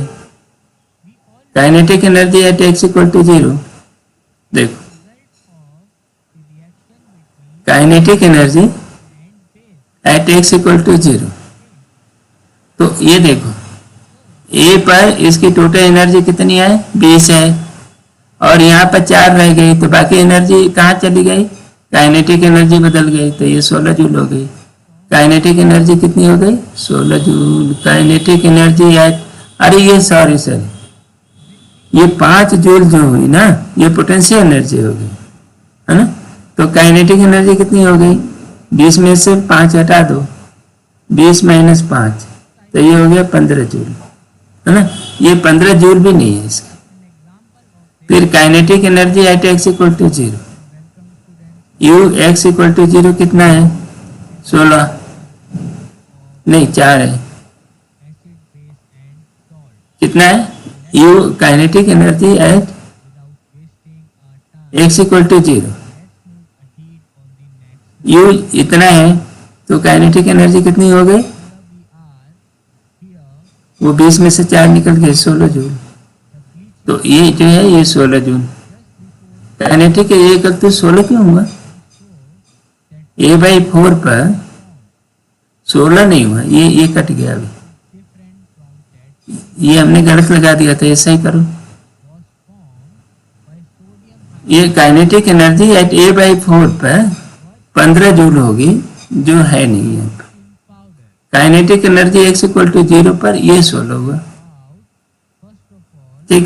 Kinetic energy at a/2, a/2 पर कितना होगा, तो पोटेंशियल एनर्जी a/2 पर कितना होगा पहले ये पता करो, तो ये 4 + ½ के a² और ये बटा 4, है ना। ये कितना हो गया 4 और 16/4 के a² ½ के a² 16, तो 16/4, तो ये हो गया 4, तो ये 8 जूल, ठीक है। ये 8 जूल क्या हुई, ये पोटेंशियल एनर्जी हुई, ठीक है ना। इसको a/2 पर काइनेटिक एनर्जी हमको चाहिए,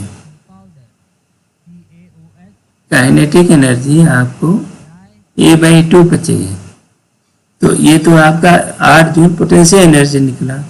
तो काइनेटिक एनर्जी कितनी हो गई, काइनेटिक एनर्जी हो गई 20 - 8 बराबर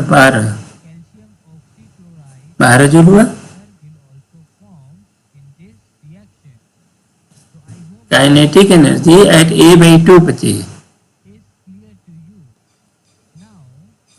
ठीक है, तो पोटेंशियल एनर्जी एट A/2 पर 8 जूल तो निकल रहा है, तो ये हो गया काइनेटिक एनर्जी एट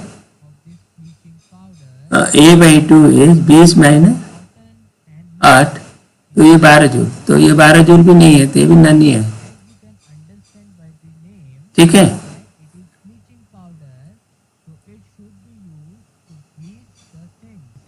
ये अगला सवाल देखें, इसमें क्या है,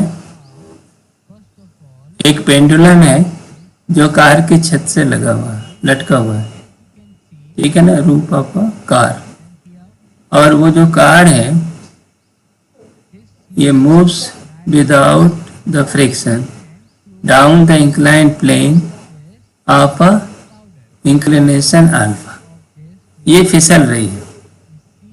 देखो ये क्या चीज है, ये इंक्लाइन प्लेन है, ये अल्फा एंगल पे है, ये गाड़ी है जो फिसल रही है, ये गाड़ी है, कार है, ठीक है। इस कार की छत से एक पेंडुलम लटक रहा है, ठीक है। अब ये जो है ग्रेविटी के अंदर फिसल रही है, तो इसमें विदाउट फ्रिक्शन का है तो जी साइन अल्फा लगेगा, ये तो जानते हो, ये एक्सेलरेशन इधर जी साइन अल्फा होगा। देखो ये एक परपेंडिकुलर लाइन हमने डाल दिया यहाँ पर, ठीक है ना, इस छत से इस इंक्लाइन के ऊपर डाल दिया। तो अब क्या है, ये पेंडुलम मान लो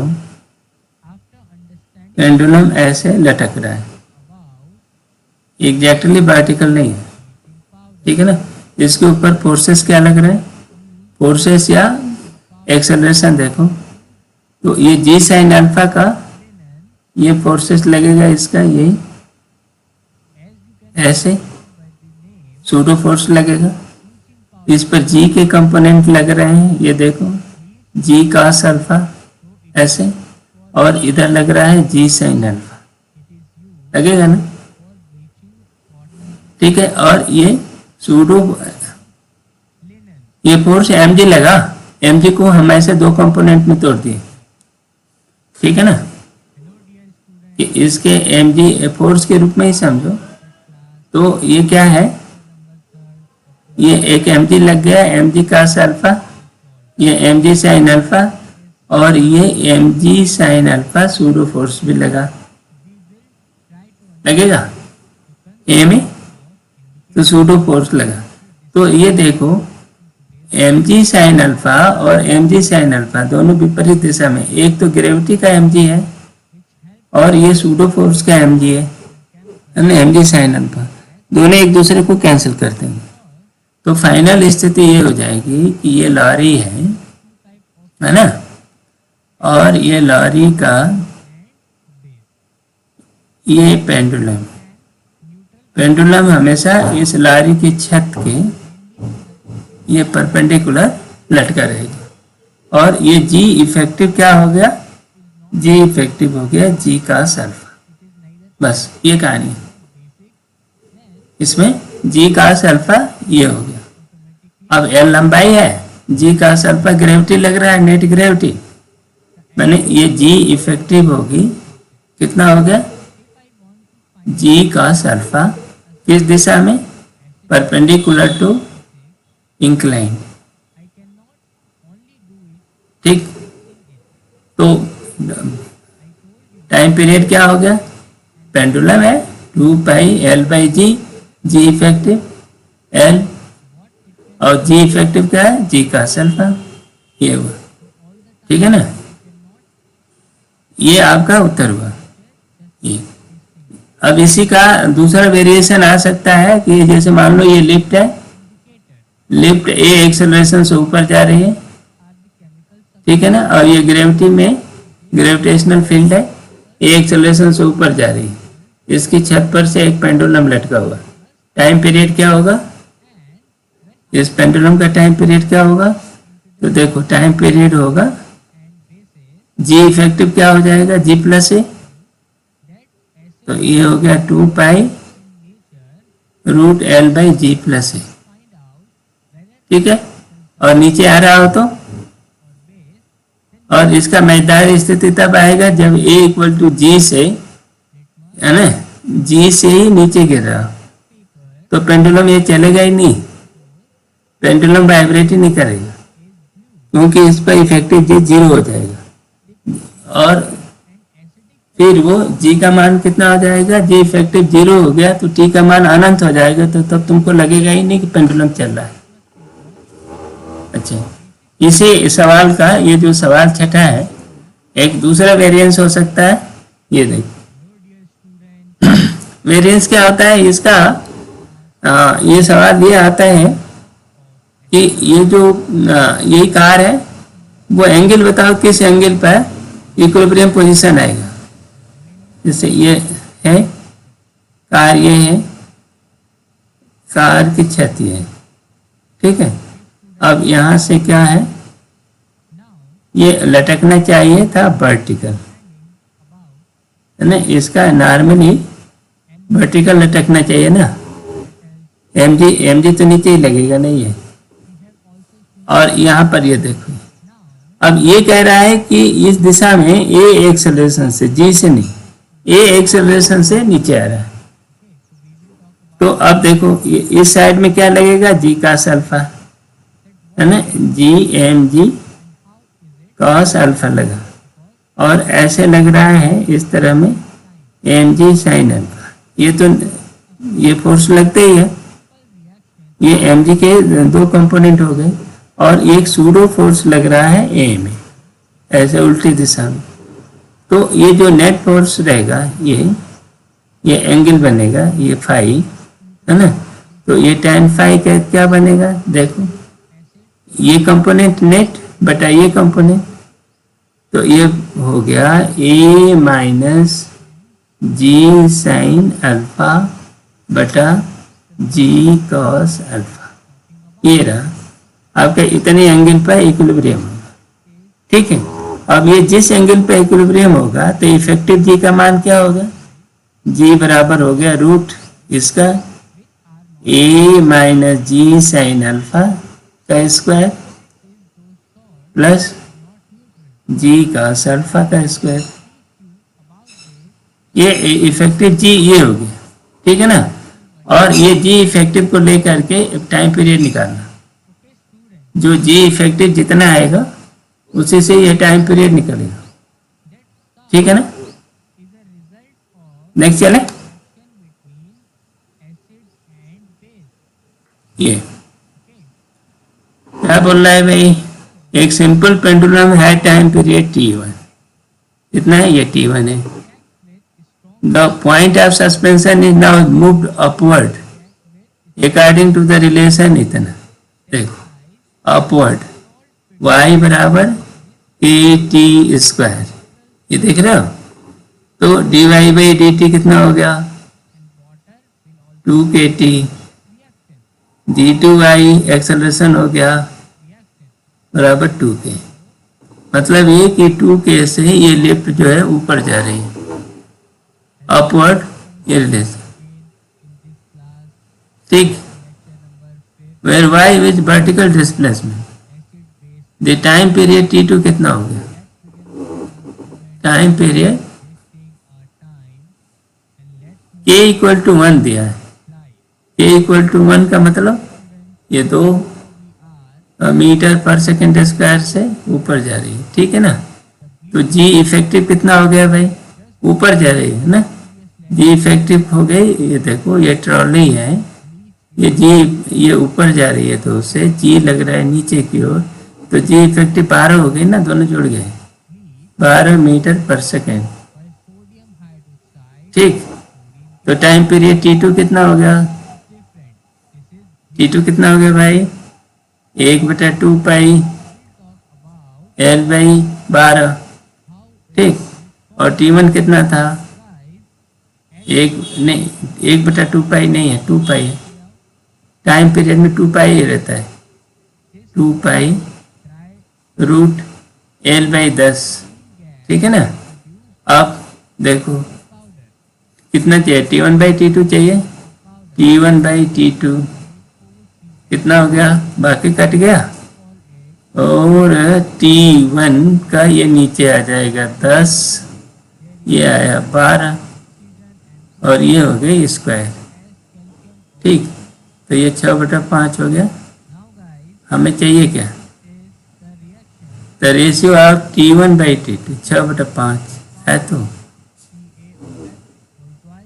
ठीक, ये ऐसा रहेगा। आगे बढ़े, ये क्या दिया भाई, like end of long metallic wire of length L is tied to the seat. Other end is a metallic wire tied to the mass leg spring of the constant K. The mass M hangs free from the free end of the spring. The area of the cross section is Y A and Y respectively. If the mass is slightly pulled down and released, then oscillates. अरे कुछ नहीं, ये देखो ऐसा है, इसमें एक rod लगा दिया है, रॉड की लंबाई दिया होगा ना, ये L दिया है, इसका एंग मॉडुलस Y दिया है, एरिया A दिया है।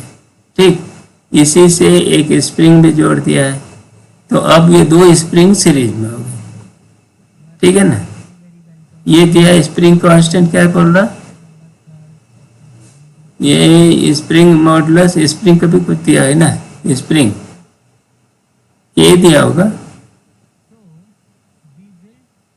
ये है ना स्प्रिंग कांस्टेंट, के तो दिया है, ये हो गया, और यहाँ एक मास लगा दिया M। ठीक है, तो देखो ये स्प्रिंग का K कितना होगा, ये तुम ये देखे होगे F/A stress equal to Y time delta L/L। ठीक, इसको आप लिख सकते हो F बराबर कितना हो गया, A Y डेल्टा L/L। ठीक, तो इसे ये लिखा K सॉलिड कितना हो गया, डेल्टा L। Ks कितना हो गया, K सॉलिड का, सॉलिड रॉड का AY/L। तो इसको आप स्प्रिंग ही मानो, इसको आप स्प्रिंग मानो। तो इफेक्टिव K कितना हो गया, K इफेक्टिव हो गया 1/, तो ये हो गया L/AY प्लस 1/K।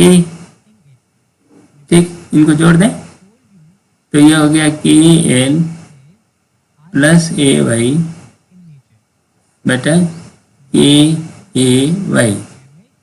ये हो गया 1/KE। ठीक, तो टाइम पीरियड कितना हो गया, T बराबर 2π M/KE। ठीक है ना, तो वही रख देते हैं, T बराबर 2π √M। तो ठीक है, 1/KE की वैल्यू है KL प्लस AY/KAY।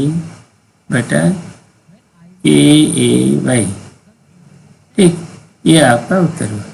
ऐसा कोई है क्या, KL AY/YK तो है, तो ये हो गया। ठीक है ना, सॉलिड रॉड भी एक स्प्रिंग होता है, ये अलग बात है कि उसका स्प्रिंग कांस्टेंट बहुत हाई होता है। ये क्या दिया, ये सिंपल हार्मोनिक मोशन में ये फ्रीक्वेंसी निकालना एक सामान्य बात है, और कोई भी सवाल फ्रीक्वेंसी निकालने पर ही पूछ देता है, और कोई भी अरेंजमेंट बना दिया और उसमें आप हल्का सा डिस्प्लेसमेंट करके फ्रीक्वेंसी निकालते रहो। ये क्या है, एक यूनिफॉर्म सिलेंडर है। ठीक है, इसको पढ़ो ठीक से।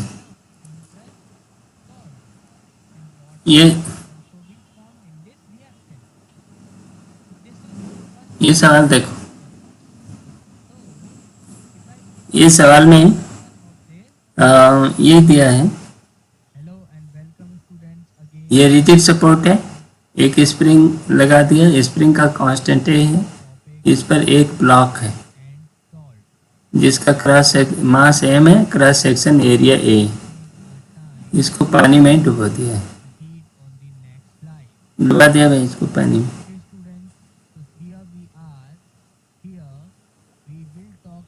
नहीं, इसको क्या किया है, पूरी तरह से पहले से पानी में नहीं डुबाया है, इसको यहाँ पानी के ऊपर रखा है अभी, ठीक है। हाफ सबमर्ज्ड है, हाँ पहले से डुबा रखा है, ये डुबा रखा है, चलो डूब जाने दो, ठीक है ना। अब जो भी है ये सिस्टम इक्विलिब्रियम में है। अब हम क्या कर रहे हैं कि इसको थोड़ा सा नीचे की ओर प्रेस कर देते हैं एक्स दूरी पर। जब एक्स दूरी को प्रेस करते हो तो ये क्या होगा, स्प्रिंग भी नीचे आएगी, एक्स आएगी ना, तो स्प्रिंग में खिंचा होगा तो के एक्स फोर्स ऊपर की ओर लगेगा, और ये जो बायंसी का जो फोर्स लगेगा फ्लोटिंग, ये भी वी डी जी ऊपर की ओर लगेगा। तो इस पर नेट फोर्स कितना लग रहा है, नेट फोर्स लग रहा है एम ए, है ना, वो कितना होगा नेट फोर्स के बराबर माइनस के एक्स, तो ठीक है। दूसरा वॉल्यूम देखो, एरिया एक्स, तो वॉल्यूम रो जी, ये इतना वाइंड फोर्स, ये बायंसी का फोर्स है फ्लोटेशन का, ठीक। तो अब इसे सीधे सीधे आगे देखो, ये सिंपल हार्मोनिक मोशन है, तो ए बराबर हो गया माइनस के प्लस ए रो जी बटा एक्स, तो ये ओमेगा स्क्वायर हो गया, ठीक। ये ओमेगा स्क्वायर हो गया तो टी कितना हो गया, टी नहीं चाहिए, फ्रीक्वेंसी चाहिए इनको, फ्रीक्वेंसी चाहिए एन, 1/2 पाई ओमेगा, और ओमेगा हो गया के प्लस ए रो जी पाई, ठीक है ना। ये आपका फ्रीक्वेंसी का रिजल्ट हुआ, फ्रीक्वेंसी चाहिए, ये इनको मिल गई, ठीक है। ये देखो, ये सवाल में क्या चाहिए इसको, ये अरेंजमेंट अपनी ओर से क्लियर है। ये एक रॉड है, रॉड की लंबाई इन्होंने एल दे दिया, ठीक है, ये स्प्रिंग है। अब इस रॉड को थोड़ा सा हमने टिल्ट कर दिया, अब इस सिस्टम की फ्रीक्वेंसी निकालो, देखो ये थीटा आपने किया, रॉड की लंबाई एल है तो ये आधा L/2 है, यहाँ बीच में हिंज है, ठीक है ना। तो देखो जैसे ही आपने ऐसा प्रेस किया तो ऐसा ही एक फोर्स लागू हो जाएगा, और इस ये भी प्रेस हो गया तो स्प्रिंग ऐसा फोर्स लगाएगा, तो इसके ऊपर टोटल टार्क कितना लग रहा है, देखो फोर्स पहले बताओ, एक इंच पर फोर्स कितना लग रहा है एल, अच्छा ये डिस्प्लेसमेंट कितना होगा ये जरा देखो, L/2 theta, delta theta equal to delta X बराबर L/2 थीटा, होगा कि नहीं, L/2 थीटा, L/2 और ये थीटा आर के बराबर डेल्टा एन, तो स्प्रिंग फोर्स कितना होगा ए L/2 थीटा, ठीक है ना। स्प्रिंग का फोर्स है एक इंच पर, तो टाउ एट एक इंच पर कितना होगा, टाउ पार्शियली कितना हो गया, देखो ये फोर्स लग रहा है ऐसे और दूरी है एल, तो ओ के सापेक्ष टार्क क्या होगा, ये ओ है, उसके सापेक्ष टार्क क्या होगा ए L/2 थीटा, एल है, एल रो नहीं है, ये क्या है एल है, के L theta by 2 into L/2, तो ये हो गया के एल स्क्वायर थीटा बटा 4, टार्क हो गया पार्शियली, लेकिन ये भी टार्क भी लग रहा है, ये भी रिस्टोर करेगा, ये भी रिस्टोर कर रहा है, दोनों का टार्क एक ही दिशा में, तो ये भी उतना ही लगेगा, तो टोटल टार्क टोटल कितना हो गया, इसका दुगना के एल स्क्वायर थीटा बाई 2, ठीक है ना। अब देखो मोमेंट ऑफ इनर्शिया कितना है, ml²/12, क्योंकि इसके ये सेंटर के सापेक्ष लेते हो ना, ml²/12 हो गया, ठीक। और इसमें अल्फा कर दिया, एंगुलर क्या है, एंगुलर एक्सीलरेशन, ये हो गया टार्क के बराबर। ये रोटेशन का इक्वेशन लिख दिया कि L²θ/2, देखो L² से L² गया, ठीक, 2 से ये गया तो ये 6 हो गया, तो अल्फा बराबर, ये रिस्टोरिंग है तो माइनस हो जाएगा, टाउ जो है माइनस टेंडेंसी है, इसको रिस्टोर करने की टेंडेंसी है। तो क्या हो गया भाई, K 6K/m, ठीक है ना, 6K/m हो गया थीटा, और ये माइनस, ये देखो ये सिंपल हार्मोनिक मोशन। तो ओमेगा हमें चाहिए क्या, इसको फ्रीक्वेंसी चाहिए, तो ओमेगा इक्वल टू कितना हो गया, √6K/m हो गया, ठीक है ना। तो n बराबर कितना हो गया, 1/2π √6K/m, ठीक है ना। ये छोटे मोटे काम करने पड़ते हैं, ठीक, और ये आपका रिजल्ट सी, ठीक। ये बस इसमें थोड़ी थोड़ी ट्रिक्स हैं, उसको ये जानो, और इसका अप्रोक्सीमेशन, ठीक है। ये क्या है भाई, ये इंपॉर्टेंट सवाल है, और ये IIT JEE वाले अक्सर इस तरह के सवाल पूछा करते हैं, और बहुत बार ये रिपीट होता है। ये सवाल क्या है भाई, पहले पढ़ो इसको, फिर उसके बाद सवाल लगा। सवाल पढ़ लिए, अब देखो इस सवाल में क्या कह रहा है, यहाँ पर ये कह रहा है, ये स्प्रिंग है, स्प्रिंग कांस्टेंट 2K, K बराबर 2 है, 2 की जो kg का है, ये सज्जन आ रहे हैं और इसे टकरा रहे हैं, टकरा कर इसका कुछ मोमेंटम ट्रांसफर कर रहे हैं, ठीक है। तो जब ये टक्कर होगी तो ये इसको स्पीड मिल जाएगी, ये जो 2 किलो का पेंड है उसको स्पीड मिली, तो ये आगे बढ़ेगा, गया स्प्रिंग को दबाया और फिर लौट कर आएगा, इसी जगह पर आ गया। और ये जो टकराए ना, टकराने के बाद शायद ये वापस चले गए, है ना, ये वापस जा रहे हैं कुछ वेलोसिटी के साथ, कुछ तो इनको ट्रांसफर कर दिया होगा, कुछ वापस गए। अब ये कह रहा है कि जब ये लौट कर इस पॉइंट पर आया तो ये अभी कितना दूर जा चुके थे, बस सिंपल सी बात। अच्छा, अब ये सवाल इसमें मेन ट्रिक क्या है कि ये जब ये जाएगा तो अपनी मर्जी से नहीं जाएगा, ये स्प्रिंग के हिसाब से जाएगा, और स्प्रिंग जो है सिंपल हार्मोनिक मोशन करेगी, ठीक है ना। और स्प्रिंग का कितना टाइम लेगी, देखो यहाँ से स्प्रिंग गई और फिर लौट कर आई, तो सिंपल हार्मोनिक मोशन का आधा टाइम पीरियड इसने खर्च किया, तो ये T/2 टाइम पीरियड खर्च किया। तो अब मेन पूरी कहानी इस बात में है कि ये कितने देर में लौट कर आएंगे, ये जो टक्कर के बाद सिंपल हार्मोनिक मोशन होगा, तो ये ब्लॉक कितने देर में लौट कर आएगा, ठीक है, वो टाइम यहाँ से मिलेगा।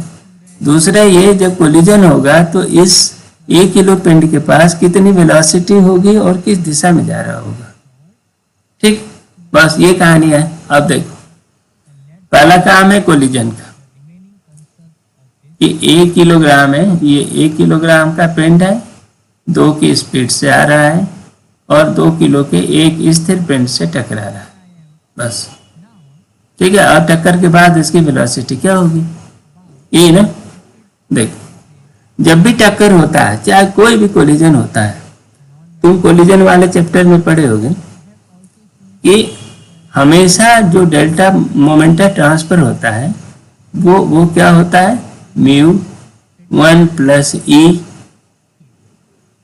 है ना, इंटू V रिलेटिव, इतना मोमेंटम ट्रांसफर होता है। मोमेंटम जो ट्रांसफर होता है हमेशा एक पिंड से दूसरी पिंड में इतना ही होना है। कितना ट्रांसफर हो गया? अब देख, इनके पास मोमेंटा 2 था, ठीक है, वो तो बात ही नहीं, म्यू पहले निकालते हैं। म्यू कितना है? ई क्या है? ये जो कोफिशिएंट ऑफ रेस्टिट्यूशन है, ये इलास्टिक कोलिजन बता रहा है, तो यहाँ ई का मान 1 है। तो हमारे केस में अब तो हो गया 2 म्यू है ना, reduce mass into V R relative. देखो म्यू कितना है? 2 गुणित 1/2 + 1 m1 m2 by m1 + m2, तो ये हो गया 2/3। ठीक, ई का मान 1 है, तो डेल्टा पी कितना हो गया? देखो डेल्टा पी ये तो 2 हो गया, 2 गुणित 2/3। वी आर क्या हो गया? देखो ये 0 है और ये 2 से आ रहा है, तो ये हो गया 2, तो ये हुआ 8/3। ये स्थिर है, चलेंगे यही सज्जन। देखो ये स्थिर है ना, तो चलेंगे कौन? यही। और ये कितने मोमेंटा से जाएगा? 8/3 से जाएगा। अब इसकी वेलोसिटी के बारे में कुछ पूछ नहीं रहा, तो अपने को चिंता भी नहीं है, ठीक है ना।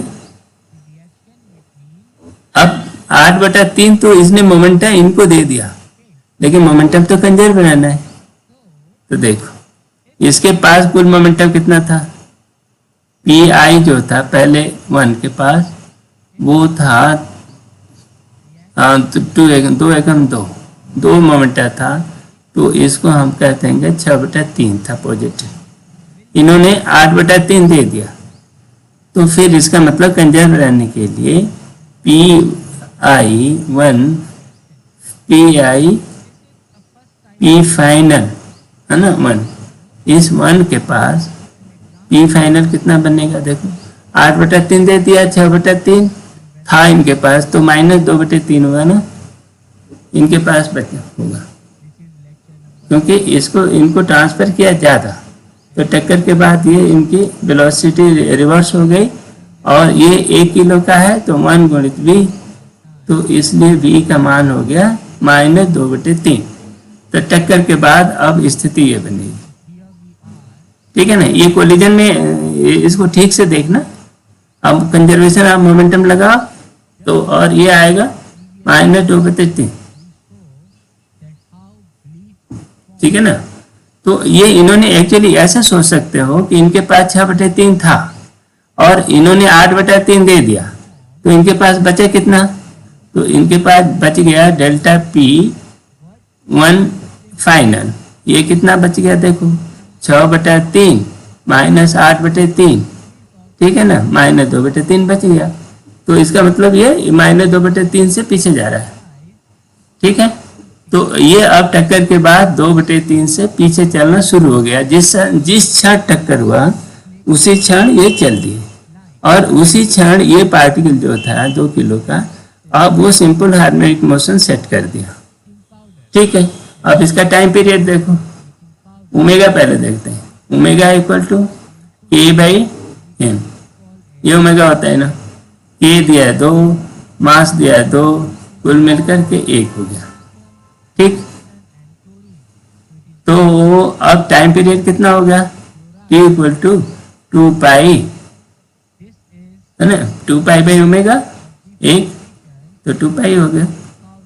लेकिन ये पूरा time period simple harmonic motion नहीं किया, ये तो आधा ही किया जब पूछ रहा है। तो जब इस पर टक्कर लगाने के बाद फिर वापस लौटे गए स्प्रिंग की सहायता से, तो उस समय t/2 समय लगा होगा, तो t/2 कितना हो गया? पाई, ठीक। अब वो 2/3 की स्पीड से जा रहा है, तो l कितना हो गया? डिस्टेंस, पाई × 2/3। तो पाई का मान कितना है? 3.14। 2/3 ये कितना हो गया? 6.28 /3, ठीक है ना। और ये हो गए 2.09 मीटर, ये आंसर है, ठीक है। तो ये सवाल भारी भरकम दिख रहा है, लेकिन उसमें है कुछ नहीं। एक बार ध्यान से पढ़ो, समझो, फिर आपको ये सब क्लियर होगा। हाँ, एक बात है, कई कॉन्सेप्ट एक साथ इसमें घुसा रखा है। ठीक, नेक्स्ट चले। ये क्या कह रहा है भाई, दो ब्लॉक है एक साथ सिंपल हार्मोनिक मोशन कर रहे हैं, ठीक है ना। तो पूछ रहा है म्यू कितना रहेगा कि दोनों एक साथ करेंगे, ये शायद यही कर रहे हैं। देखो क्या है, पहले पढ़ लो, ये सवाल पढ़ लिया होगा। अब देखो इसमें ये रहा है कि ये दो ब्लॉक हैं, दोनों के मास सेम है, ठीक है। दोनों एक साथ ये स्प्रिंग के साथ सिंपल हार्मोनिक मोशन कर रहे हैं, है ना, दोनों एक साथ मूव कर रहे हैं। इनके बीच में कुछ फ्रिक्शन है, अच्छा फ्रिक्शन है जो दोनों को एक साथ मूव करने में मदद कर रहा है, ठीक है ना। अब पूछ रहा है कि फ्रिक्शन फोर्स कितना हो रहा है, ठीक है। तो देखो ये सिंपल हार्मोनिक मोशन कर रहा है, उसका एम्पलीट्यूड ए दिया हुआ है, एम्पलीट्यूड दिया है ए। तो देखो ओमेगा कितना हो जाएगा, ओमेगा इक्वल टू के बटा एम प्लस एम, दोनों मास एक साथ मूव कर रहे हैं, और ये हो गया ओमेगा बराबर के बाई 2 है, ठीक है ना। ये बात हो गई इतनी सी। अच्छा, इसमें जो एक्सेलरेशन आएगा, मैक्सिमम एक्सेलरेशन, एक्सेलरेशन कितना आता है, ए बराबर एक्सेलरेशन होता है ओमेगा स्क्वायर एक्स, ठीक है ना। तो जैसे जैसे एक्स बदलता जाएगा इसका एक्सेलरेशन भी बदलता रहेगा, ठीक है ना। लेकिन मैक्सिमम एक्सेलरेशन ए मैक्स जो आएगा कितना, ओमेगा स्क्वायर ए होगा, ठीक है ना। इतना आपका मैक्सिमम एक्सेलरेशन होगा, ठीक है भाई। जब एक्सेलरेशन इतना हो गया तो इसके इस एक्सेलरेशन को देने के लिए फोर्स कितना चाहिए, मास इंटू ओमेगा स्क्वायर ए, ठीक है ना। ओमेगा की वैल्यू हम रख देते हैं एम, ओमेगा को के बाई 2 एम है इंटू एरिया, एम से एम कैंसिल हो गया, यानी एक पिंड को एक्सेलरेट करने के लिए कितना फोर्स चाहिए, तो हम लोगों ने कैलकुलेट कर दिया कि ए बाई 2, ठीक है ना। ये इतना फोर्स चाहिए। अच्छा, ये दूसरे वाले जो ये पिंड है इस पर तो कोई स्प्रिंग तो सीधे जुड़ा नहीं है, ये तो जो फ्रिक्शन है उसी की वजह से ये मूव कर रहे हैं। तो जो फ्रिक्शन फोर्स को कम से कम इतना एक्सेलरेशन देना चाहिए, तो इसलिए फ्रिक्शन फोर्स कितना हो जाएगा, फ्रिक्शन फोर्स जो होगा कि ए बाई 2 इतना रहना चाहिए, है ना। फ्रिक्शन फोर्स मैक्सिमम होना जरूरी नहीं है, फ्रिक्शन फोर्स तो उतना ही लगता है जितना उसको जरूरत है। तो यह इस मामले में इतना चाहिए, इतना फोर्स चाहिए, तो फ्रिक्शन इतना प्रोवाइड कर पाएगा। यदि फ्रिक्शन की मैक्सिमम ये जो फोर्स है वो म्यू एम जी से कम रहना चाहिए, बस इतनी सी इसकी कहानी है कि बराबर या कम रहनी चाहिए, नहीं तो दोनों अपने अपने रास्ते लेंगे, है ना।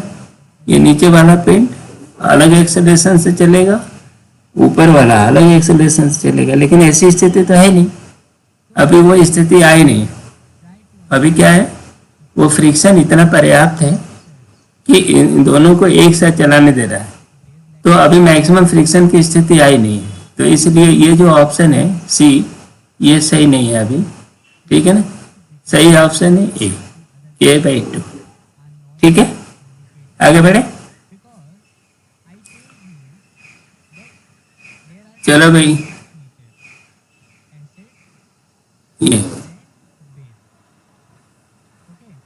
ये सवाल भी एक स्पेशल सवाल है, आप उसे पढ़ो फिर तो लगाते हैं।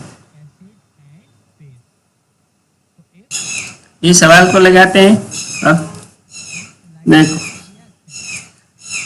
ये सवाल के जो पैरामीटर दिए हुए हैं और न्यूमेरिकल वैल्यू उसमें उलझो नहीं, पहले इसके मोटे मोटे जो पैरा हैं उन पर ध्यान दो। इसमें क्या है, ये आर है, ये रेडियस ले लो, ठीक है, स्प्रिंग कांस्टेंट के, ये मास स्मॉल एम, इसका एम, ठीक है ना। और कोई बात नहीं, ये जो है π/6 डिस्प्लेस किया है, कितना है π/6, तो ये डिस्टेंस PA कितना हो गई, PA हो गया r थीटा, r π/6, ठीक है ना। इधर डिस्प्लेस हो गई और ये भी कितना r π/6 ये भी डिस्प्लेस हो गई। तो ये स्प्रिंग जो है कुल कितना वो हो गया, कंप्रेस हो गई। देखो डेल्टा x जो कंप्रेस हुई वो कितना हो गई, 2r π/6, इतना कंप्रेशन हो गया ना, हुआ कि नहीं। तो डेल्टा x को कहें, हम x ही कहो, डेल्टा हटाओ, x को इतना कंप्रेशन हो गया, कंप्रेशन एक का, और वो दूसरे का उतना ही इलांगेशन भी हो गया, ये दूसरी स्प्रिंग उतनी ही बढ़ गई, ठीक है। ठीक है, तो टेंशन निकाल, इस स्प्रिंग का टेंशन कितना हो गया, पहले वाले का T1, तो ये हो गया K इंटू एक्स, यही ना, तो K टाइम 2r π/6, ठीक है ना, ये टेंशन हो गया।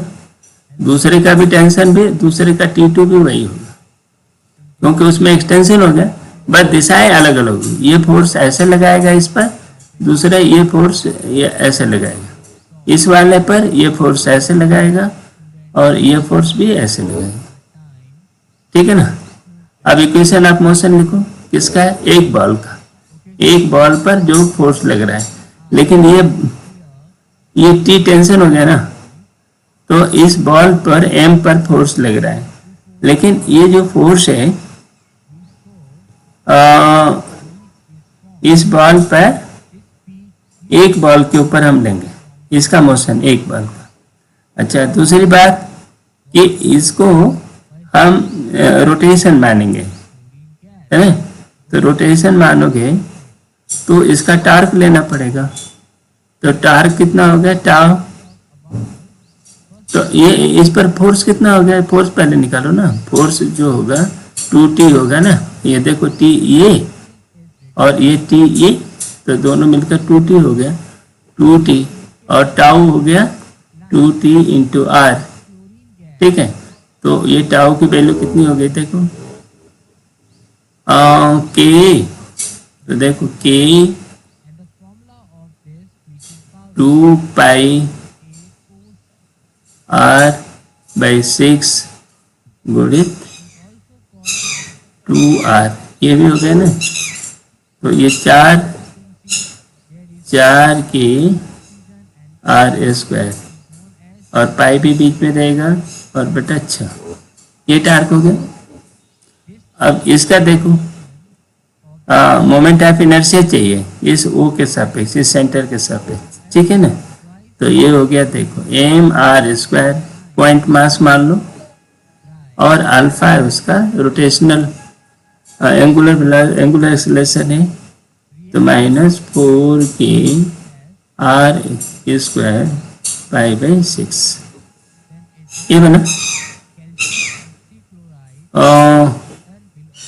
π/6 क्यों अपर ले लिया, π/6 तो मैक्सिमम है, ठीक है, π/6 जो है मैक्सिमम है, π/6 की जगह हम थीटा लेंगे यहाँ पर, जो क्योंकि वो तो बीच वाले कहीं भी हो सकता है ना, तो ये टाउ की कैलकुलेशन जो है कहीं भी करेंगे, ये π/6 की जगह आप थोड़ी देर के लिए थीटा कर दो, तो ये हो गया 4k r² थीटा माइनस, ये हुआ। अब ये जो थीटा इक्वेशन आया ना, ये असल में ये फ्रीक्वेंसी डिसाइड करेगा, तो देखो अल्फा बराबर हो गया 4k r² से r² कट गया, m रह गया 4k थीटा और माइनस, ये सिंपल हार्मोनिक मोशन का इक्वेशन है। ओमेगा बराबर हो गया, देखो 4k/m, 4k/m, है ना, ये रूट। ठीक है, तो यहाँ जो वैल्यू दिया है आपका ना, कि मास दिया है 0.1 और के भी 0.1 दिया है, के और एम एक दिया है, तो ये इसकी वैल्यू हो गई, ओमेगा की वैल्यू 2 हो गई। तो एन कितना हो गया, एन जो होगा ω/2π। तो ये कितना हो गया, देखो ओमेगा की वैल्यू हो गई 2 और 2π ये हो गई, तो ये वैल्यू 1/π। ठीक है ना, ये देखो ये IIT का सवाल है, वो डेटा है कुछ इस तरह से बना के देते हैं कि सब कुछ अपने आप कैंसिल होता जाता है, कटता जाता है। ठीक है भाई, इतना आपका, ठीक है ना, ये आपका फ्रीक्वेंसी निकल गया। अब दूसरी बात आती है, दूसरा वेलोसिटी पूछ रहा है, वेलोसिटी की बात करेंगे, लेकिन उसके पहले टोटल एनर्जी भी पूछ रहा है। सी लगा, टोटल एनर्जी कितनी है, टोटल एनर्जी कितनी होगी इसकी। देखो जब इसका स्ट्रेच करते हैं, हमें इनिशियली जितना स्ट्रेच किया है वही उसकी टोटल एनर्जी डिसाइड करेगा। तो इसका एक्स मैक्सिमम स्ट्रेचिंग कितना हो गई, 2r π/6। 2r π/6 एक का किया ना, हाँ ठीक तो है, एक का किया, फिर दूसरे वाले को भी उतना ही स्ट्रेच किया। तो काइनेटिक एनर्जी कितनी होगी इसकी, काइनेटिक नहीं पोटेंशियल एनर्जी, जो पोटेंशियल एनर्जी होगी वही पोटेंशियल एनर्जी काइनेटिक एनर्जी में बदलेगी। तो टोटल एनर्जी कुल इनिशियल में जो, ये कंजर्वेटिव सिस्टम होता है, इसमें जो एनर्जी शुरुआत में है वही एनर्जी लास्ट में भी रहेगी। ठीक है ना, तो ये x हो गया इतना। तो अब आप देखो एक की टोटल एनर्जी हमको चाहिए, तो E बराबर 2 स्प्रिंग है, 2 स्प्रिंग है ना, और एक स्प्रिंग की एनर्जी हाफ के x² है, x की वैल्यू इतना है 2r π/6, इतना स्क्वायर है। ठीक है, अब इनको देखो 2 से 2 कैंसिल हुआ, अब कितना हो गया कि कितना हो गया, देखो ये 4 हो गया, 4/36 हो गया, या हम कटाते 2 को कटा दो, 2 से ये हो गया 3, तो ये यहाँ जरूरत रही नहीं। अब वो हो गया कि r²π²/9, बस ये टोटल एनर्जी इनकी इतनी होगी। ठीक है ना, कि r²π²9, ये टोटल एनर्जी इतनी होगी। अब ये भी टोटल एनर्जी का इवेल्यूएट करने की बात कर रहा है, तो कर लो।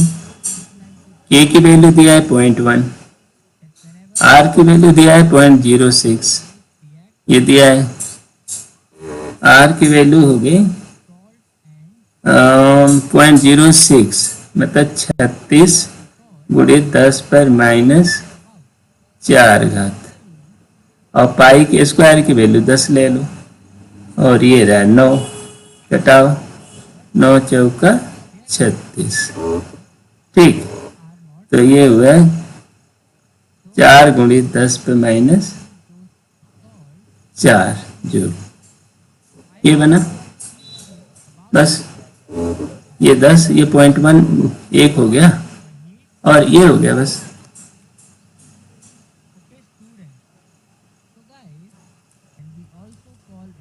तो अब दूसरा सवाल ये पूछता है, बी वाला ऑप्शन, बी वाला ये पूछता है कि the 2 ends, the find the speed of the ball at 2 ends।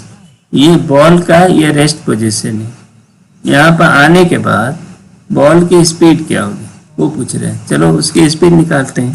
तो स्पीड में क्या है, ये टोटल एनर्जी सिस्टम की पोटेंशियल एनर्जी थी, यही एनर्जी काइनेटिक एनर्जी बदली और दोनों बॉलों में बराबर बराबर बट गई, क्यों, सिमेट्रिकल सिस्टम है, तो इसलिए हमें चिंता नहीं है। ठीक है ना, तो आधा आधा बांट दो।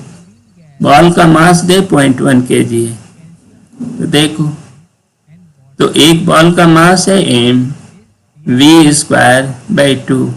ठीक है ना, ये एनर्जी कितनी हुई, 2 × आधा 2 गुणित 10 पे माइनस 4 घात। अच्छा m कितना दिया है, m दिया है 0.1, v निकालना है, ये 2 हो गया, ठीक है। 2 गुणित 10 पर माइनस 4, तो ये हो गया v स्क्वायर, कितना हो गया,